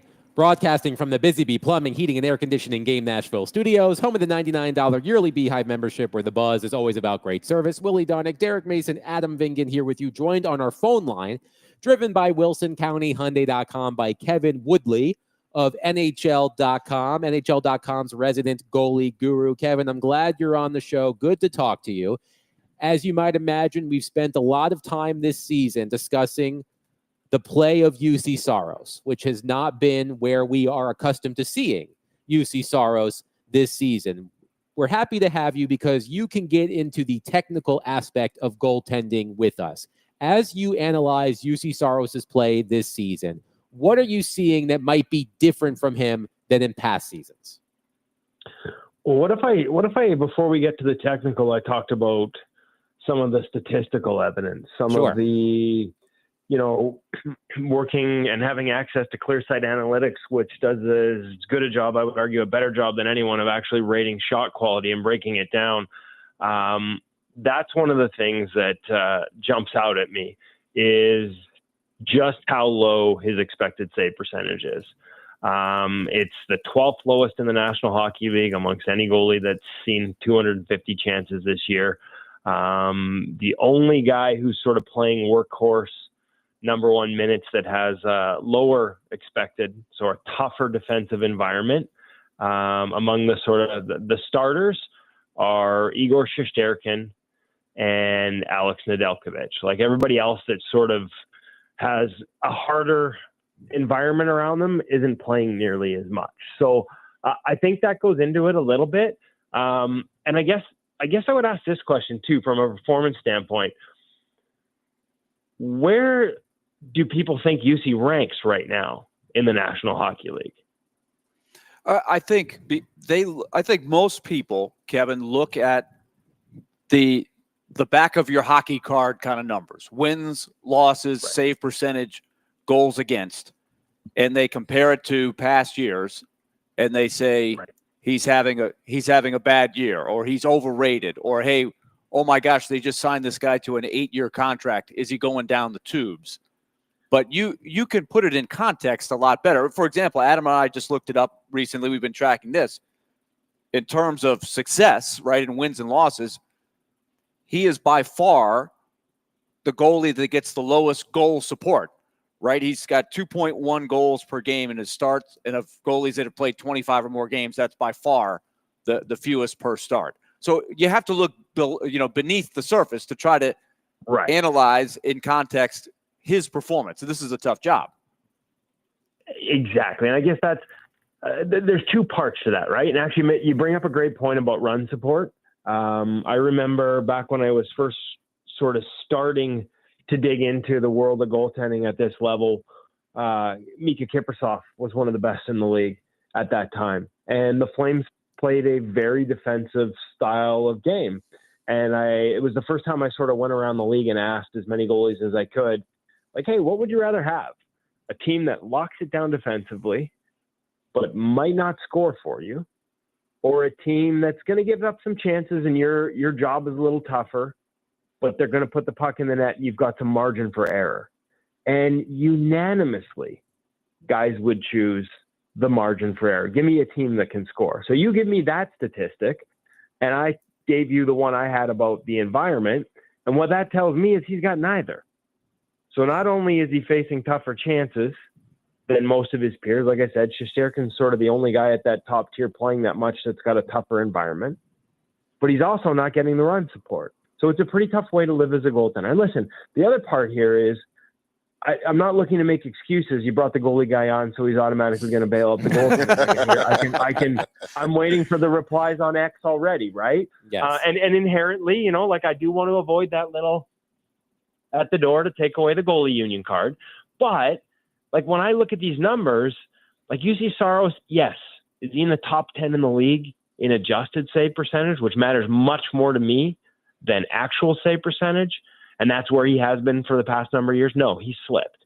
He's at 23rd, but he's still well above expected. He's outperforming his environment, and probably at a level that might surprise some people. The next guy above him on my list, again, amongst guys that have seen, to try and filter out the guys who have seen less than 250 shots, right? Small, tiny sample guys. But like the next guy above him, and just barely on this list, is Andre Vasilevsky. And I've seen people talk about Vasi in terms of having a bounce back worthy of, maybe not Vezina Trophy because Hellebuck's running away with it alongside Logan Thompson, but at least being in the conversation. And he's at 1 point plus 1.2 adjusted save percentage, 1.2% above expected, and UC's at 1.1. So goaltending does not exist in a vacuum. The environment around these guys matter. I'll give you another comparison. Connor Hellebuck, his expected save percentage right now in the NHL is one of the higher ones. They've got a great defensive environment in Winnipeg. They got a great thing going in terms of him being an elite number one goaltender, a workhorse goaltender. Him also being behind a team that not only defends well overall, but defends to his strengths. His environment is 20 points higher than UC Saros. So anybody that looks at those counting numbers, those back of the hockey card numbers and looks at save percentage and says, well, look where UC is compared to Connor Hellebuck, add 20 points to UC Saros's before you're sort of at least trying to level the playing field. Otherwise, it's not even apples and oranges. It's hockey pucks and basketballs, right? Like it's not the same thing. So that's the context that I think is important.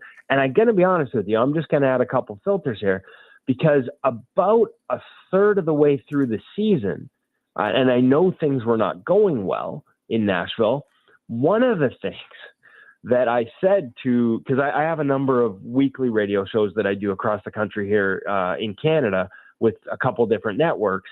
And one of the things that was my popular point, because I was hearing a lot of this talk about UC Saros early in the season, and I was pushing back on it because to me it was the opposite. Early this year, let's say through December 1st, so that's roughly a third of the season. We go December 15th to make it a little bit of a bigger sample size. But through that point, what I was saying to people is, my goodness, are the Nashville Predators wasting a hell of a year from UC Saros? He was top 6 in adjusted numbers through December 15th. He was outperforming a bad environment. And again, you're not going to see that in the regular numbers because the environment was bad, like uncharacteristically bad for Nashville. And so I think that context is really important. Now, to go from where he was 6th to 23rd now, there's been a slippage.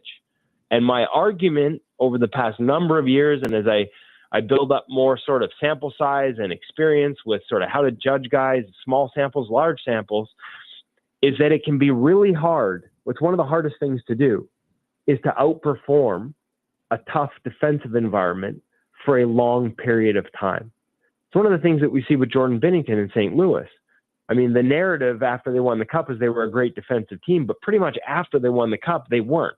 They stopped being a great defensive team, and they were largely Binnington bailing them out, which is why when Canada picked him, I had no problem with it. Even though he was in a down season this year, he was top 10 in the NHL, the only Canadian in the NHL top 10 in the previous 5 years combined for adjusted numbers. But it was always hard to see because the environment was so poor. The chance quality was so great. And it was also, when you looked at it and you really sort of looked through some of the rolling stats, even with the adjusted numbers, there was a lot more up and down. He would have great stints, especially great starts, but it would eventually wear him out. Because I think starters and workhorse guys playing behind a bad defensive team, it's one of the hardest things to do is to remain consistent. And so, yes, has Saros dropped off after a fantastic start? Absolutely. But I'm not even sure, based on some of the narratives that I heard, that anybody really recognized he was having a fantastic start. I think that's a fair point. And Kevin, one thing that we observe, and you know Chris Mason well, he talks about a lot when you don't have the margin for error, and this goes along with what you're saying, that it can get to you mentally as well as the physical toll of facing the heat. You start to maybe have a little more self-doubt. Maybe you lose your confidence just a little bit because nobody from the outside is patting you on the back and say, hey, when we adjust your environment, you're doing well. All they see is that you have an L next to your name or you gave up 4 goals, even on a night where you could have easily given up 6 or 7 goals. Yeah, and both things are hard. And like I said before, like that's, I went back to the Kiprusoff example, but I think that was one of the toughest things for John Gibson in Anaheim for years. Like they just didn't score. And so if you go into every game, and I had this conversation with Ryan Miller, who was there alongside Gibson in Anaheim for a couple of years, if you go into every game thinking that 1 or 2 is 1 or 2 too many, that's a really tough way to live as a goaltender. And when you add that to a porous, and again, uncharacteristically so for the Nashville Predators, but a porous defensive environment, like that's a double whammy. You guys talked about technical, there's no such thing as a easily, totally predictable environment, especially in today's NHL. I mean, the dynamic nature of scores and the way they've learned to, hide releases and work with screens to take away goalies' eyes and all these different elements, like it's never been harder to be a goaltender. I do see some slight adjustments in his depth management that I think are probably really hard to hold on to. And I actually wanted to find more time, and I apologize. I wanted to sort of look at more recent film. I felt like he'd backed off a little bit in terms of his depth, and that's a good thing.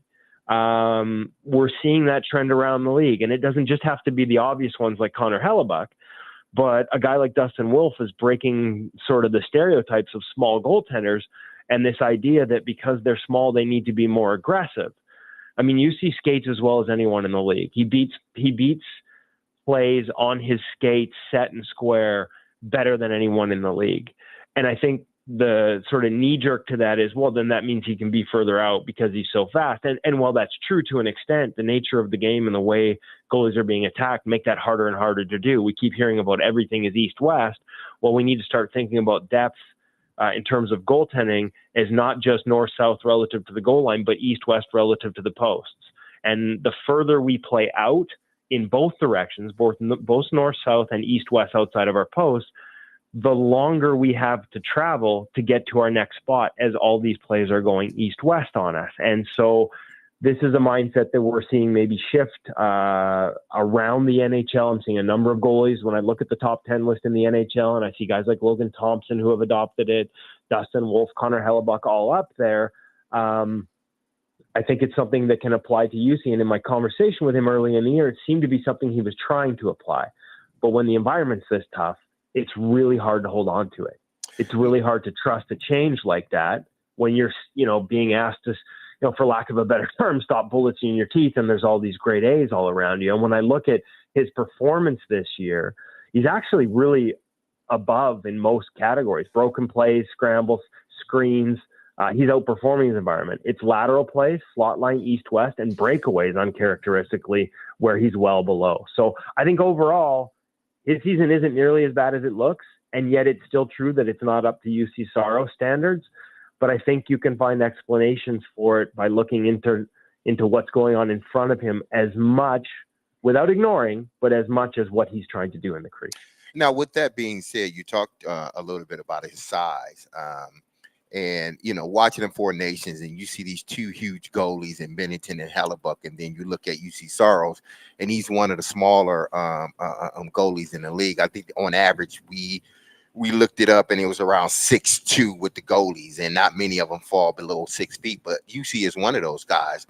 And with his ability to be technical, do you think, judging by the numbers that you've seen, do you think there's any correlation with his size and his ability to play behind not a good defensive team? Especially as he ages, because Exactly, a lot of people ages. Kevin, a lot of people are saying, well, hey, when he gets to be 33, 34, and he's in the middle of this 8-year contract, and he's not as quick. Yeah. Man, his when I say technical, I don't just mean like his skating. Mm-hmm.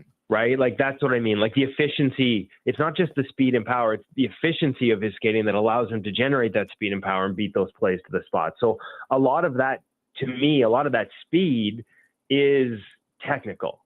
Mm-hmm. Like, there's a foundation to the way he moves, an efficiency and a power, the way he sort of holds his edges so patiently and holds on to them. Like, I mean, you could make that argument about a lot of different guys. I don't think UC as a smaller goalie is over-reliant on athleticism. And so can athleticism fade with time? Yeah, perhaps. I think Binnington's, is he listed at 6'1" or 6'2"?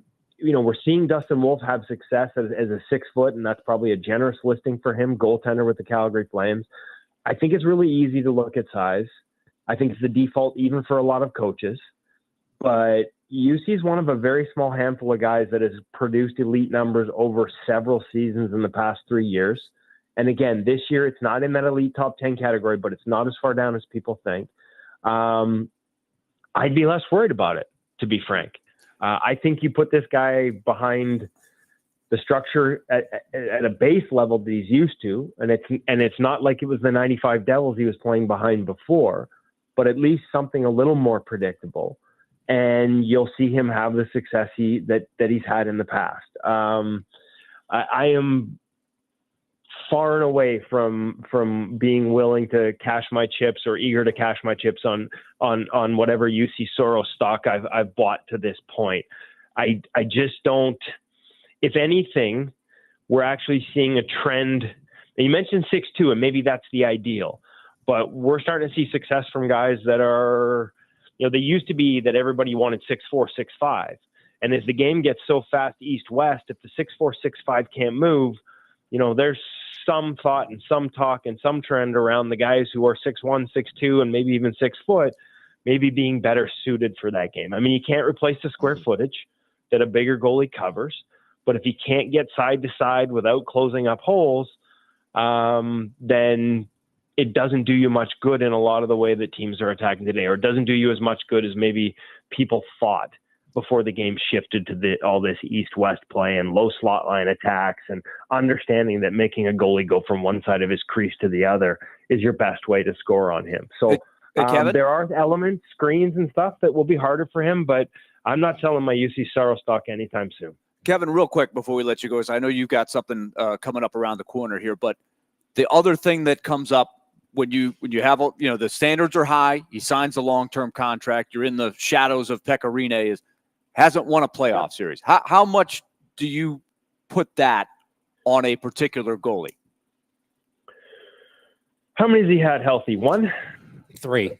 He's played 3 playoff series. And one of them was in the bubble in 2020 when he was sort of on the rise, surpassing an aging Pekka Rinne. So really 2 in a normal season, if you will. One year, of course, he got him there and then got hurt and didn't play a couple years ago when the Avs won it. Right. That's the one I'm thinking of. And I'll be honest with you guys, I've forgotten everything about the bubble. Tried to put it out of my memory. So I apologize for being a little low in my estimate there. Listen, until you do it, you haven't done it, and that's fair. The same can be said as a guy, that same statement I would have made as he shifted to the number 1 role from the backup role, right? Like, all the signs were there that he could be a great number 1 goaltender, but until you've done it, you haven't done it.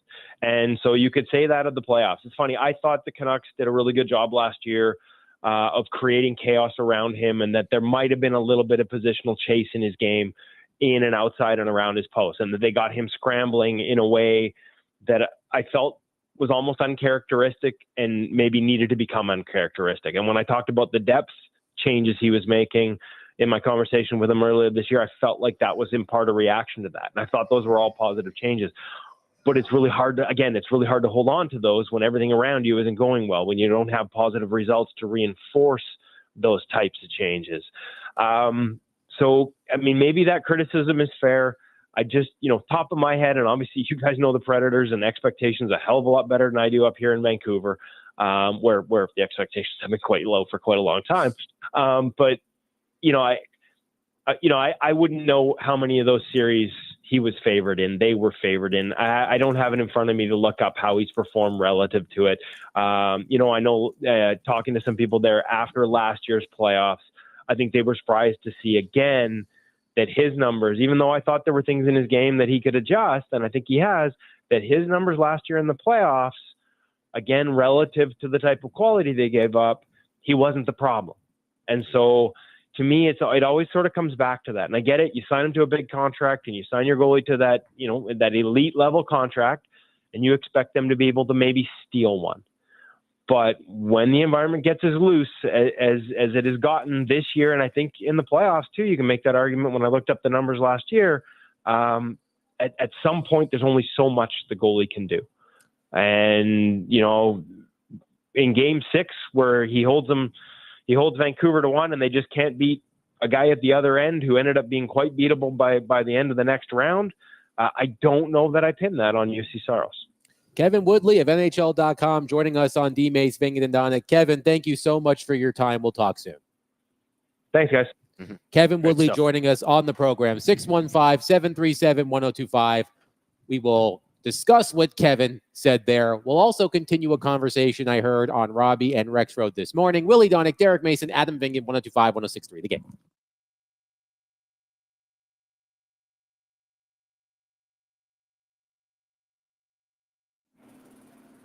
All right, good stuff there from Kevin Woodley. Let's talk Loan Pronto. Remember, Loan Pronto can help you if you are looking for some cash to address some financial needs. And you're figuring out, hey, how do we do this? How am I going to do this? Well, Loan Pronto is the place you need to call.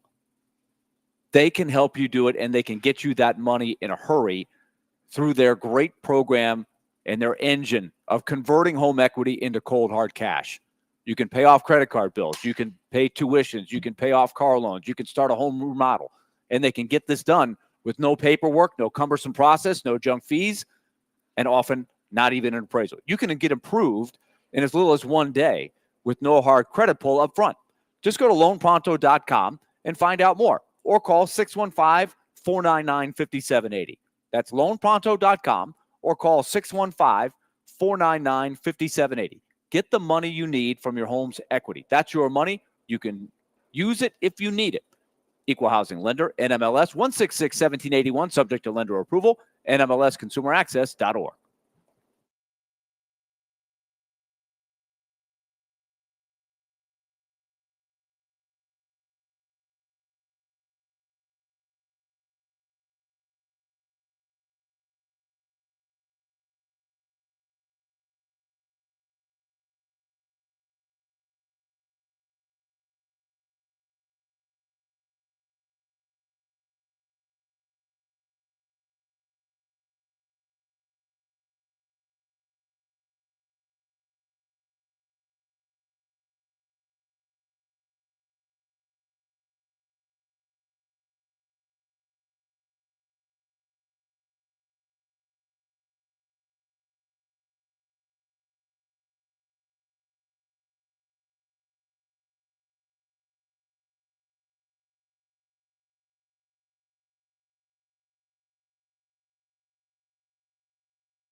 D-Mace, Fingan, and Donick, 102.5, 106.3 The Game. Willie Donick, Derek Mason, Adam Vingan here with you live at Bridgestone Arena. Predators and Panthers at 7 o'clock, pregame at 6. A reminder that Barry Trotz's weekly conversations with Jared Stillman will resume today at 5 o'clock. Looking forward to that. Jared has had a couple of weeks without speaking to Barry. I'm sure he has a lot of pressing and probing questions for Barry Trotz. So make sure to tune into that at 5 o'clock. Kevin Woodley, I've always enjoyed my interactions with Kevin. Great guy, really smart. A lot to dig in there with a lot of the information that he was providing, very detailed. But Willie, let's quickly summarize. If you had to give a Cliff Notes version of what we heard from Kevin Woodley, how would you do that? Well, Kevin Woodley is as detailed of a goalie analyst as there is, and it is completely objective. He looks at the numbers. He calls it, they have a site called Clear Sight Analytics, and so they get very deep in the weeds of analyzing a goalie. So what he does is he defines the environment that the goalie is in and adjusts the numbers accordingly. That is what analytics are all about, to try to determine two guys that have a 2.90 goals against average and a 901 save percentage. One person's environment could be completely different than another person's environment. And so you have to adjust accordingly. So it falls in exactly with what I have pointed out to the critics of UC Saros this year. Has he had his best season? Not even close. Not even close. However, when you're listing the problems with the Predators, and I'm sure Jared will have a long list of things to discuss with Barry today, because it's a long list. Mm-hmm. UC Saros is not anywhere close to the top of the list.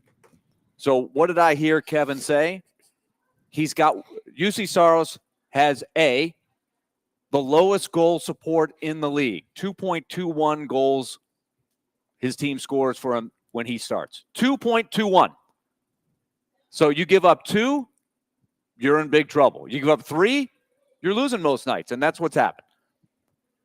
Number 2, when he adjusts and he looks at the defensive environment around him, he said other than Shesterkin, and I think there was one other goalie, among the regular goalies. Alex Nedeljkovic in Pittsburgh, right? And Pittsburgh has been a shooting gallery, although they shut out the Predators.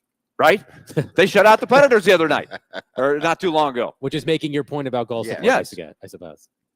It's one of the tougher environments of any workhorse goalie, and he has outperformed his environment, even though he has slipped from 6th in the entire NHL in adjusted save percentage down to 23rd. But even where he is right now, at 23rd, he is still above expected. So he has done better than he should be expected to do based on his environment. So all that to say, has he been superhuman and elevated a bad team? No, he hasn't done it.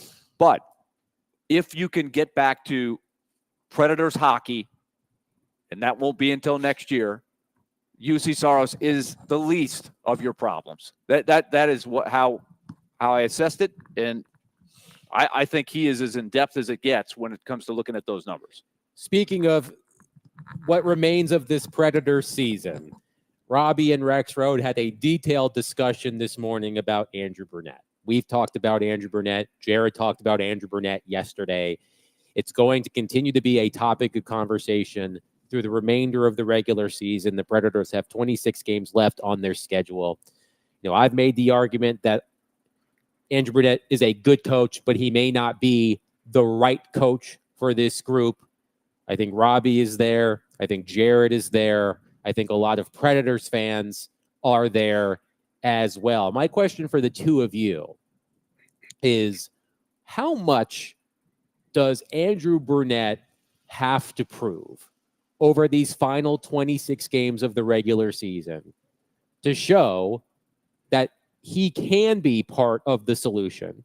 Or are we so far gone in this incredibly disappointing season that he is, for lack of a better term, a dead man walking? All right, so why? Let me ask you guys this question.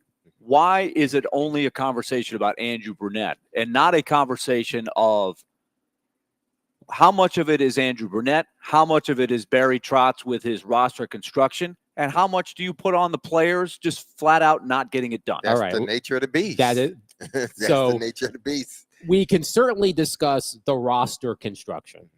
Barry Trotz is not innocent in this season. He made some big decisions. They have not worked so far. So we are not absolving Barry Trotz of blame in any of this. As Derek said, number one, the coach is the quote unquote easiest change to make. You can't fire the players. You can fire the coach. So that's why a lot of the heat is on Andrew Brunette. The other thing that I would bring up, which I have brought up in the past, is this is not a situation where one or two players is having the season from hell. This is not just Gus Nyquist having the season from hell. Sure. Or Steven Stamkos having the season from hell. It is team-wide. Right. So why is that the coach's fault? Because isn't it the coach's responsibility to get the best out of his team No. and his players? Partially. But where is the responsibility of the players? I'm not absolving the players think of there is responsibility. a- Okay, but the only guy that takes heat in that discussion is Andrew Brunette. Why? I think It's a combination. I think we UC has taken his share of the criticism. Stamkos has The taken his goalie, like the share. quarterback, always And takes more than his share. They've taken a share. The defensemen have taken their share. But I think in the big picture, you look at the coach, and if this was one guy, having a bad, like Adam said, if this was one guy having a bad season or two guys, then okay, we can sort of work around there. Maybe these players don't fit the system, but everybody else seemed to be doing well in it. But it seems like the whole team has been affected. And so when that happens, and I can remember when that question was asked of Andrew Brunette about what would you change? And when he said it that day, when he answered it that, I said, that's not good. Because he said, he hesitated I really don't have any more answers. And he may be telling the truth. But that is a red flag, because if you don't have any more answers, but he did go on and say, well, maybe I can do this, maybe I can do that. But he had been trying to do everything before that question was asked of him. He had been trying to change the lineup and do certain things. But when that question is asked and then you sort of answer it in a way like, man, I think I've tried just about everything I could, then that should raise a red flag to the GM and say, okay, these last 26 games, I got to see something. Yeah. Because if I don't see anything, then we're going to have to reevaluate this at the end of the season and say, I'm not saying you're not a good coach. I'm just saying maybe you're just not the coach for these guys. And like Adam said, you can't fire them all.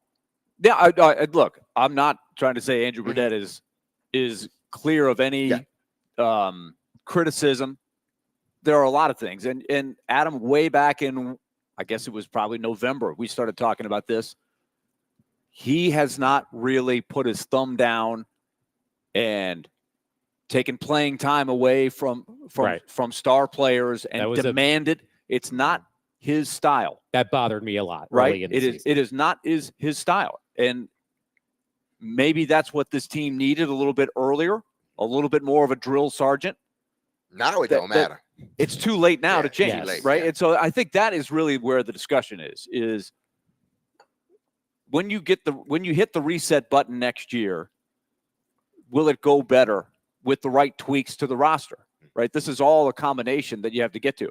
And that is why I think that they have tried to make some tweaks. They've talked about it a lot. They want to put a little more emphasis on defense.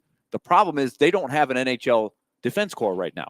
Jeremy Lauzon out for the season. They traded Alex Carrier for a lesser experienced defenseman. They're trying to figure out what they have there. Spencer Stasny's has issues from the start.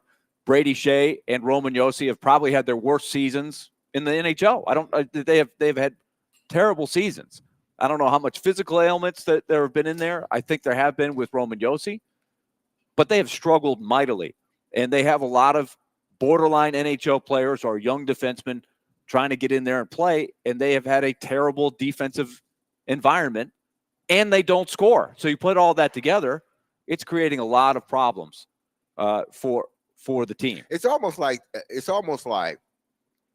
you have this talent, but the offensive coordinator can't seem to find the right button to push. Well, in that instance, you just fired an offensive coordinator.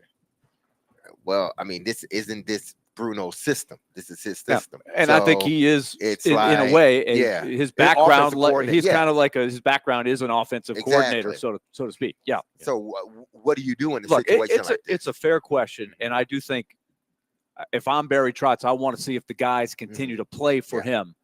And on Saturday, coming out of the gate, look, they know they're out. When they're coming out of the break, they're not making the playoffs, and they know it's sellers and who's going to get traded, when are they going to get traded.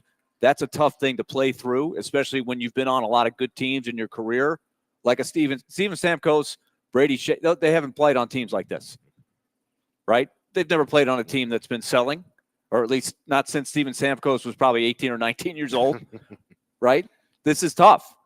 But Saturday, they played a really good team. They played nose to nose. They adjusted. They played defensively, and they won. The next night, they tried to do the same thing. Halfway through the game, it's looking good. They're battling. They're probably outplaying the Devils in some ways. They get down 2-0. They sagged, and then they collapsed. And then by the end of the game, you're saying, look, who's playing hard? Did they just go through the motions here and get blown out? This is going to be the case. Can they keep playing with an edge? Can they play well and feel good about where they're going by the end of the season? That, I think, will go a long way to determine, where Andrew Brunette sits in all this stuff.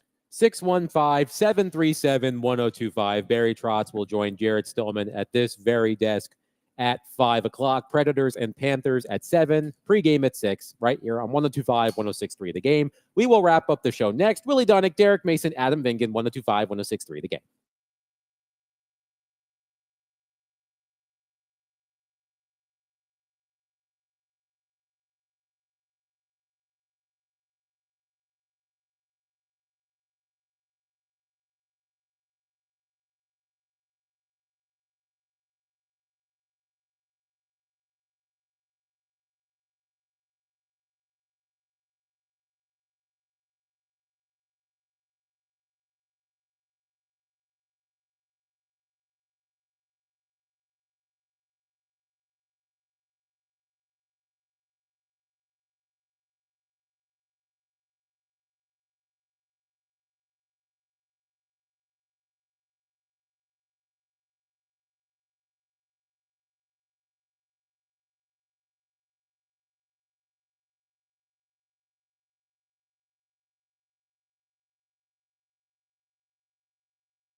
D-Mace, Fingan, and Donick, 102.5, 106.3 The Game. Willie Donick, Derek Mason, Adam Vingan here with you. Stoneman and Company coming up next, live from Barrel House. Predators and Panthers tonight from Bridgestone Arena. If you're coming to the game, hoping to see Matthew Tkachuk, he's not playing. No, He's still Tkachuk. hurt from the Four Nations face-off. Sounds like it could be serious, but Matthew Tkachuk, who was on Jimmy Fallon last night, I want to say, will not be in the lineup for the Panthers tonight. He was on Jimmy Fallon. And he said something to the effect of he thought that the Four Nations thing was a bigger deal than the Stanley Cup Game Man, 7. Interesting. I'm not sure that I'm- he's going to get a lot of people to agree with him on that, but If I'm his to team, each his I'm own. peeved. He's hurt.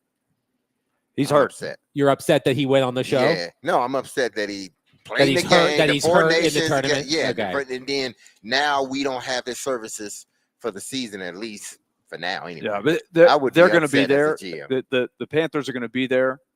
And I think as long as he's good to go, Mhm. ready for the postseason, then I think they'll live with it. They'll live with it with the But good. if he- It's not but if ideal, he- right? Any GM is going to say, Yeah, "Well, but if man, he it's a looks, bummer my guy got if hurt he in the Four looks a Nations." little, if he looks not good, yeah, they're gonna be upset. The fan base will. Oh yeah, the thing about the Panthers though is they got a lot of good players. They got a lot of good players. Indeed, They they can do. That's they a can saving get grace. they can get by without him for a while. Not in the playoffs, but for the regular season, they'll Yes. be there. So a couple of odds and ends from the NFL Combine that don't involve the Tennessee Titans. Let's start with the Kansas City Chiefs. General Manager Brett Veach said Tuesday the Chiefs are planning for Travis Kelce to play in 2025, adding the veteran tight end, quote, has that fire and desire to play. How he left at the end of the season is that he was fired up. I think we left it as he'd be back, and we're excited to get him back and get him going. So according to Brett Veach, Travis Kelce intends to play in 2025. That was an open question after the season. A lot of talk about whether Travis Kelce would retire. But according to the GM of the Chiefs, Travis Kelce intends to play. To Baltimore, Ravens GM Eric DeCosta said Tuesday that the number of sexual misconduct allegations made against Justin Tucker is serious and concerning, but indicated that the team will wait before determining his future in Baltimore. DeCosta said, quote, I think we're fortunate that the league is doing an investigation. We'll wait as patiently as we can for as much information as we can, and we'll make our decisions based on that. That's the first time anyone from the Ravens has answered questions about these allegations surrounding Justin Tucker. Yeah, yes, it's goodness, Creepy. to say the least. Not to make light of the Icky. situation. Well, I Yeah, mean, come on. it's just, I mean, After what Baltimore- happened before, Yeah, Baltimore can't do anything but sit and wait. Obviously, it's good for them that the season hasn't started, and that all of this will be taking place during the off season. But man, oh man, this is just, gosh, man, how many people is it? The number keeps growing. Yeah, Yes. it keeps growing. It, and I'm it just is like, falling right. wow. There's so many parallels to the Deshaun Watson. We know how that ended up. But Deshaun wasn't Deshaun invite, like he was having them come to his place No, to do the massage. It Oh, was- he was going there too? going to a lot of different places. Yes. Okay. The parallels But how do you? are My very. thing is, I'm not going to that many different like Massage parlors and spas. spas. Yeah, yes. don't. I'm not going to that many massage spas. Like different ones. Right. Like I'm gonna find my one, maybe a second one. Right, but that I so get so why used to, so yeah. what does that So why lead do you to you- yeah. believe? Right, it's like Deshaun Yeah. Watson. Oh, I just love going to different ones. Yeah. No, it just doesn't Because add when up. you find your one, that you like, okay, Look. I'm not going anywhere else. And look, we can debate about Yeah. what's criminal and what's not, what's appropriate, what's Mm-hmm. not. But it is one thing that I think we can all agree: it's creepy, It's creepy, yes. and it's in a. Yes. Look, I'm not. It's I, creepy. I'm going to hold it right there. But if you want to sit there and say, yeah, that's fine. Yeah, everything checks out. I don't think so. I don't think so. Is that the guy? Is that the guy you want on your team? Yeah. Based on that representation, I know my answer, but I don't run the Ravens. Yeah, so and they'll have to make a decision soon. With whatever the league find out, because I'm sure It's a pattern. whatever they find out, they will find it out before things get started.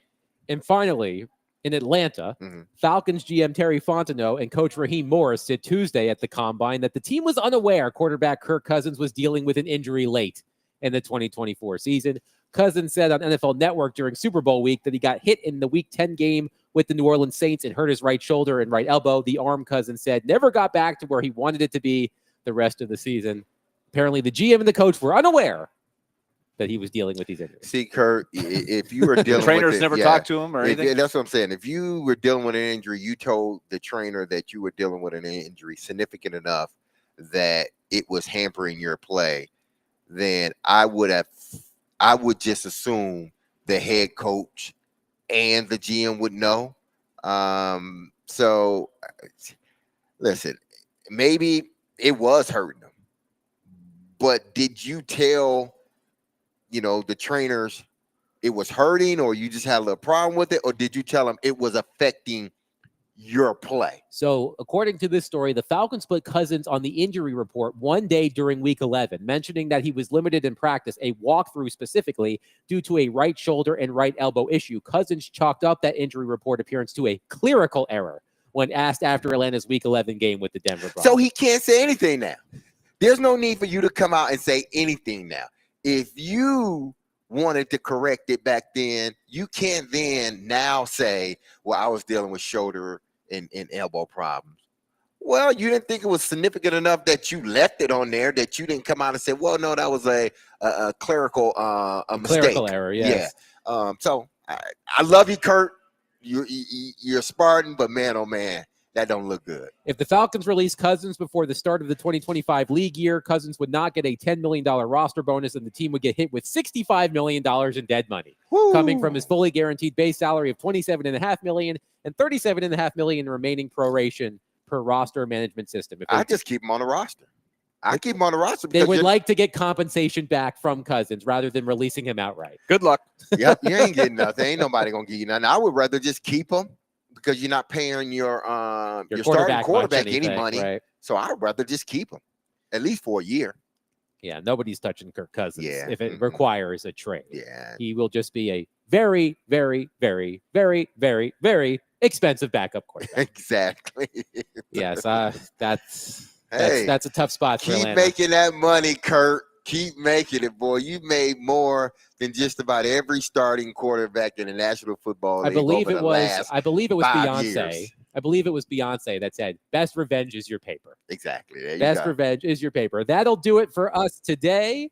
Predators and Panthers tonight at 7:00. Pregame at 6. Barry Trotz here with Jared Stillman at 5:00. Stillman and Company coming up next. Be loved, love on your people. Have a blessed, wonderful, and safe Tuesday. Peace.